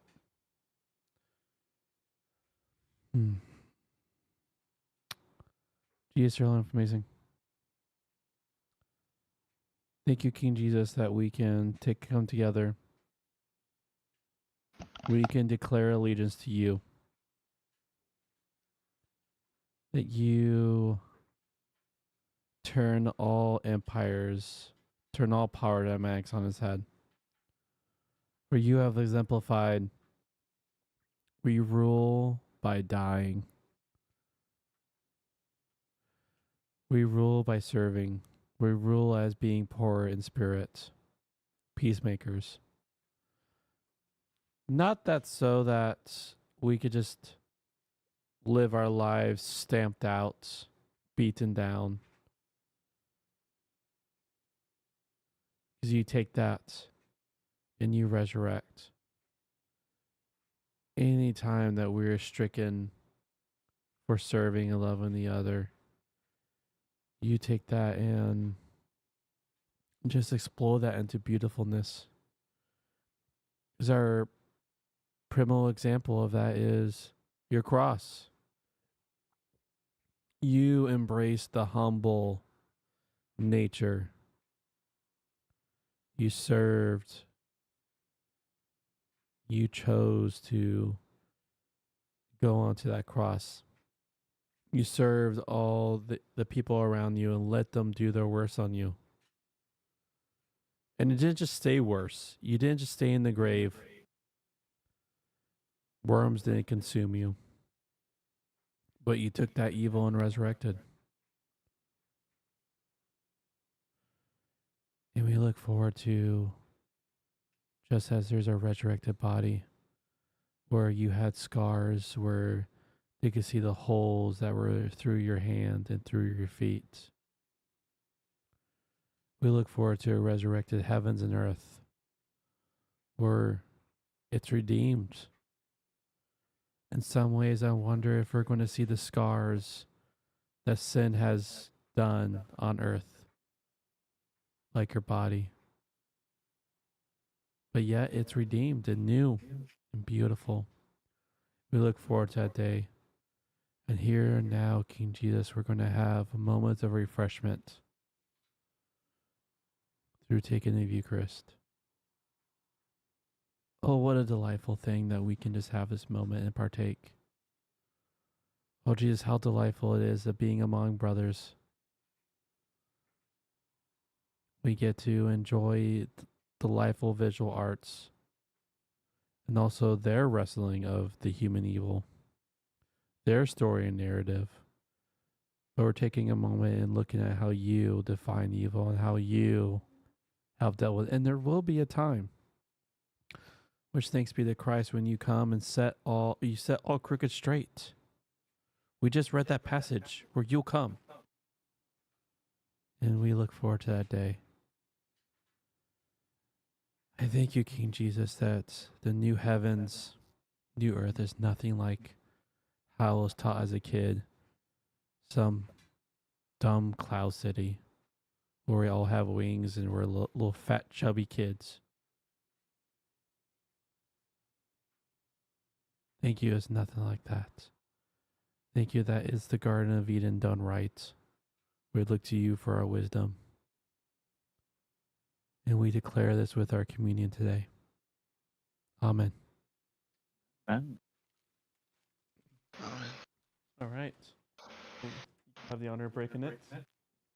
Let's see if we get any crunch. Okay. See if he'll pick up the crunch. Oh, I heard something. Yeah, you actually heard it? Nice. You guys got a little crunch action that time. Definitely don't want to I could definitely just take just a chunk on the end.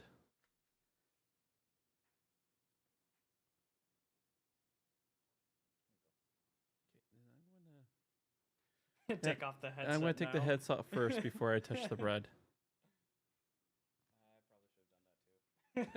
that too. All right. So can you mute your microphone? Okay. There we go. So we could just hear them. Yeah, perfect.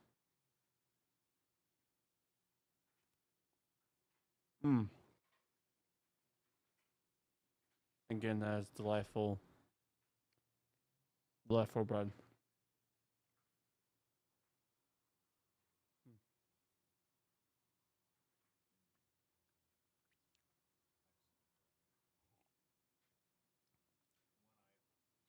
Made this in the bread. It cuts. So it's like this is gonna be bread.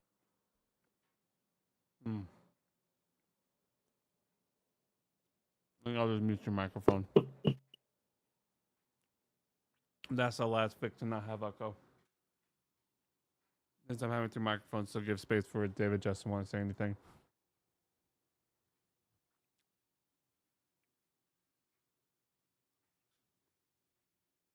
So David.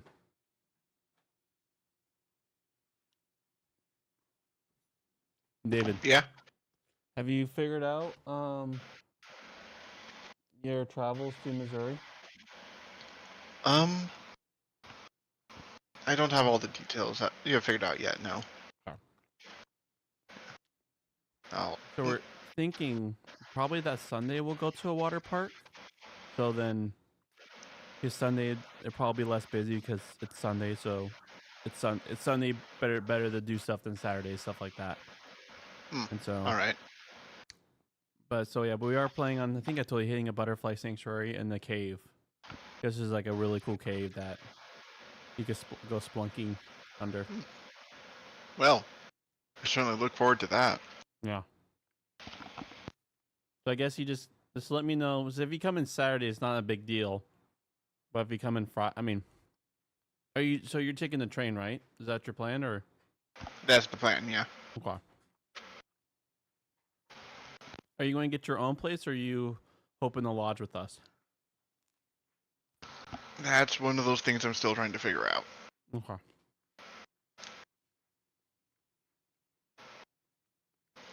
Yeah. All right. Now, yeah, I mean, one of the complications of coming by train is that means I'm not really going to have my own mode of transport. Mm-hmm. So, if I do come by train, I'm going to be pretty dependent on you guys to get around. Oh, that makes sense. Yeah. Or, I could come by car. Mm-hmm.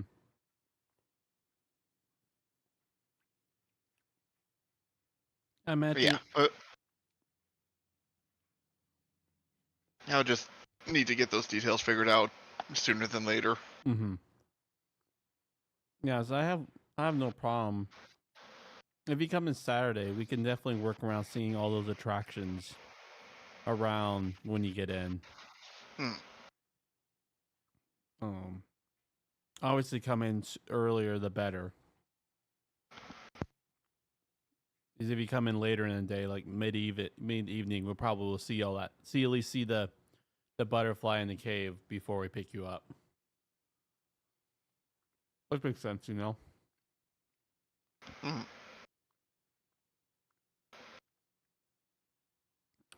But if we need to, like even Monday, because Monday morning is when we drive from where we're staying, which is like in Branson. It's like 40 minutes from where we're being trained. But we should be able to drop you off at wherever the train's at. But we'll just have to figure out where the train location is and figure all that deets out. Yeah. Yeah, as soon as I have stuff more set in stone, I'll let you know. Okay. Speaking of plans, though, after the 14th, I probably won't be available for a while. Okay. Just letting y'all know. All right. Thanks for the heads up.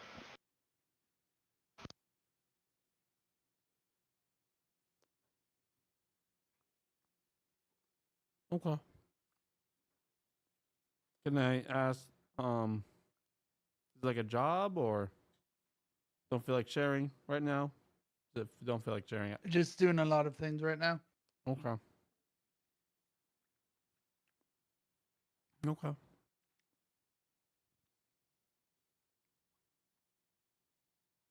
Well, I guess So we'll. it goes. So 14th. So after next Friday, you most likely won't be around for a bit. Yeah. I wanted to make sure there was at least ample warning. Well, I guess us boys will have to figure something out.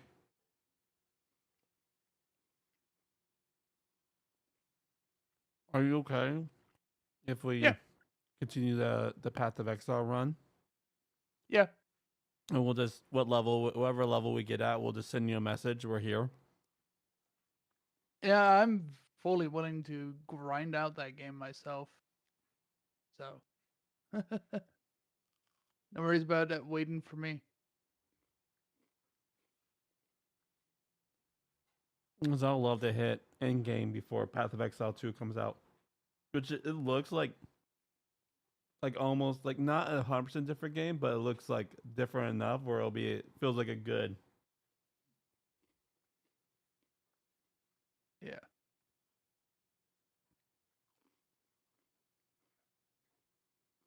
I mean, it did look like they did delay it a bit. So, still have some time. The next expansion for Path of Exile will be mid-July or late July, so no worries on that either. Well, it sounds like we're making new characters. I'm just joking. Nope. I'm just joking. We're going through standard. Yeah, no. Even if the season ends, we're sticking with these characters. We are not speedy enough to get to the end again. I At know. least in This is the character. Like I'm good. We get to end game with these current characters, and I'm probably good putting Path of Exile 1 down and probably never picking it up again. Just be aware that, yeah, completing the main story is honestly closer to hitting the mid game. Yeah. Going through mapping and getting to the various bosses within takes a while. it takes a while, yeah, but also those bosses are probably the best part of it in a lot of ways for me. But it's Yeah. Oh yeah. takes a while. Yeah. Stuff like fighting the Maffin's fun.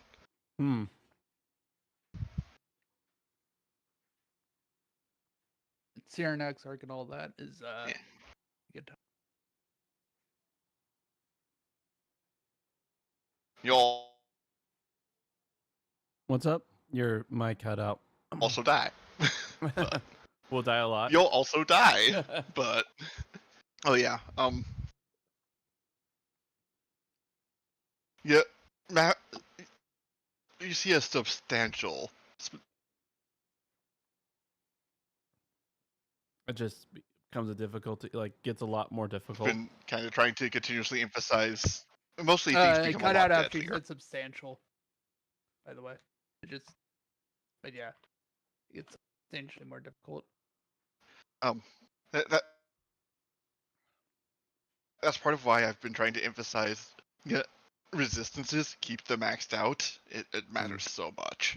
Oh yeah, especially during the Not- not- campaign because you're not like there is points where it's a surprise. Hmm. I mean, in the campaign, it matters a lot less because, well, frankly, enemies just don't do much damage yet. But yeah, by the time you're mapping, if you don't have decent amounts of health and your 75% resistance, basically any elemental attack's just going to turn you into paste. right. I just meant the campaign because it does that thing that Diablo does in the newer difficulties.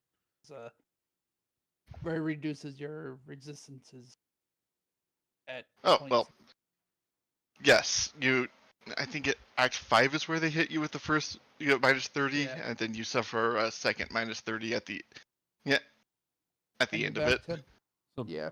pretty much you have to at the go start like of my map. 160%. I would actually 75 is the yeah. max, so Yeah, 135%. Yeah, it's a minus 60. In order to have an actual 75. mm-hmm.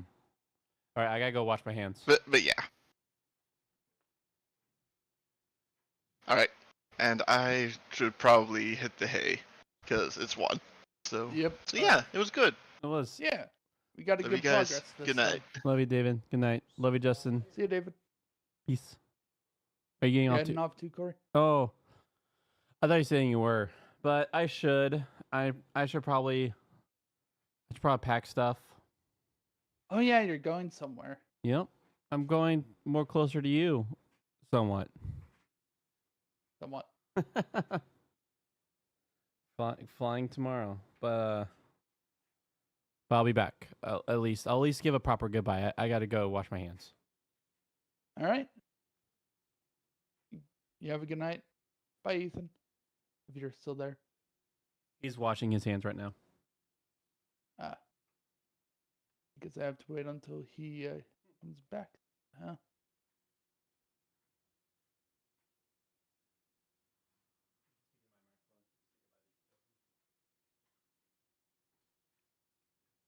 Bye-bye. Goodbye, Ethan.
Are you, since the plan is you're taking Augie, are you planning on staying the night again, or are you gonna go? You're gonna go home.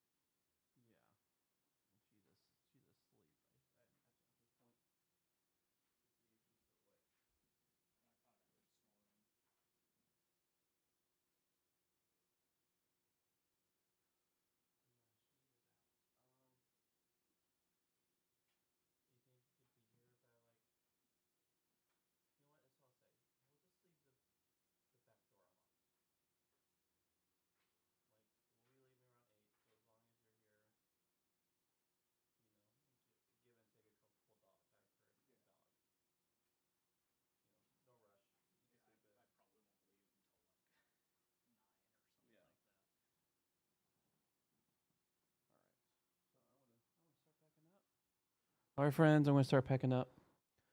Love you guys. This was a really good, great Friday. Thank you for being part of it. And so, yeah, you probably won't see me back on until I'm in Missouri. Yeah, good thing I have you here to watch Augie, and then I have my father-in-law, so it's not there's someone here watching the place. So yeah, that's what's going to happen. Peace.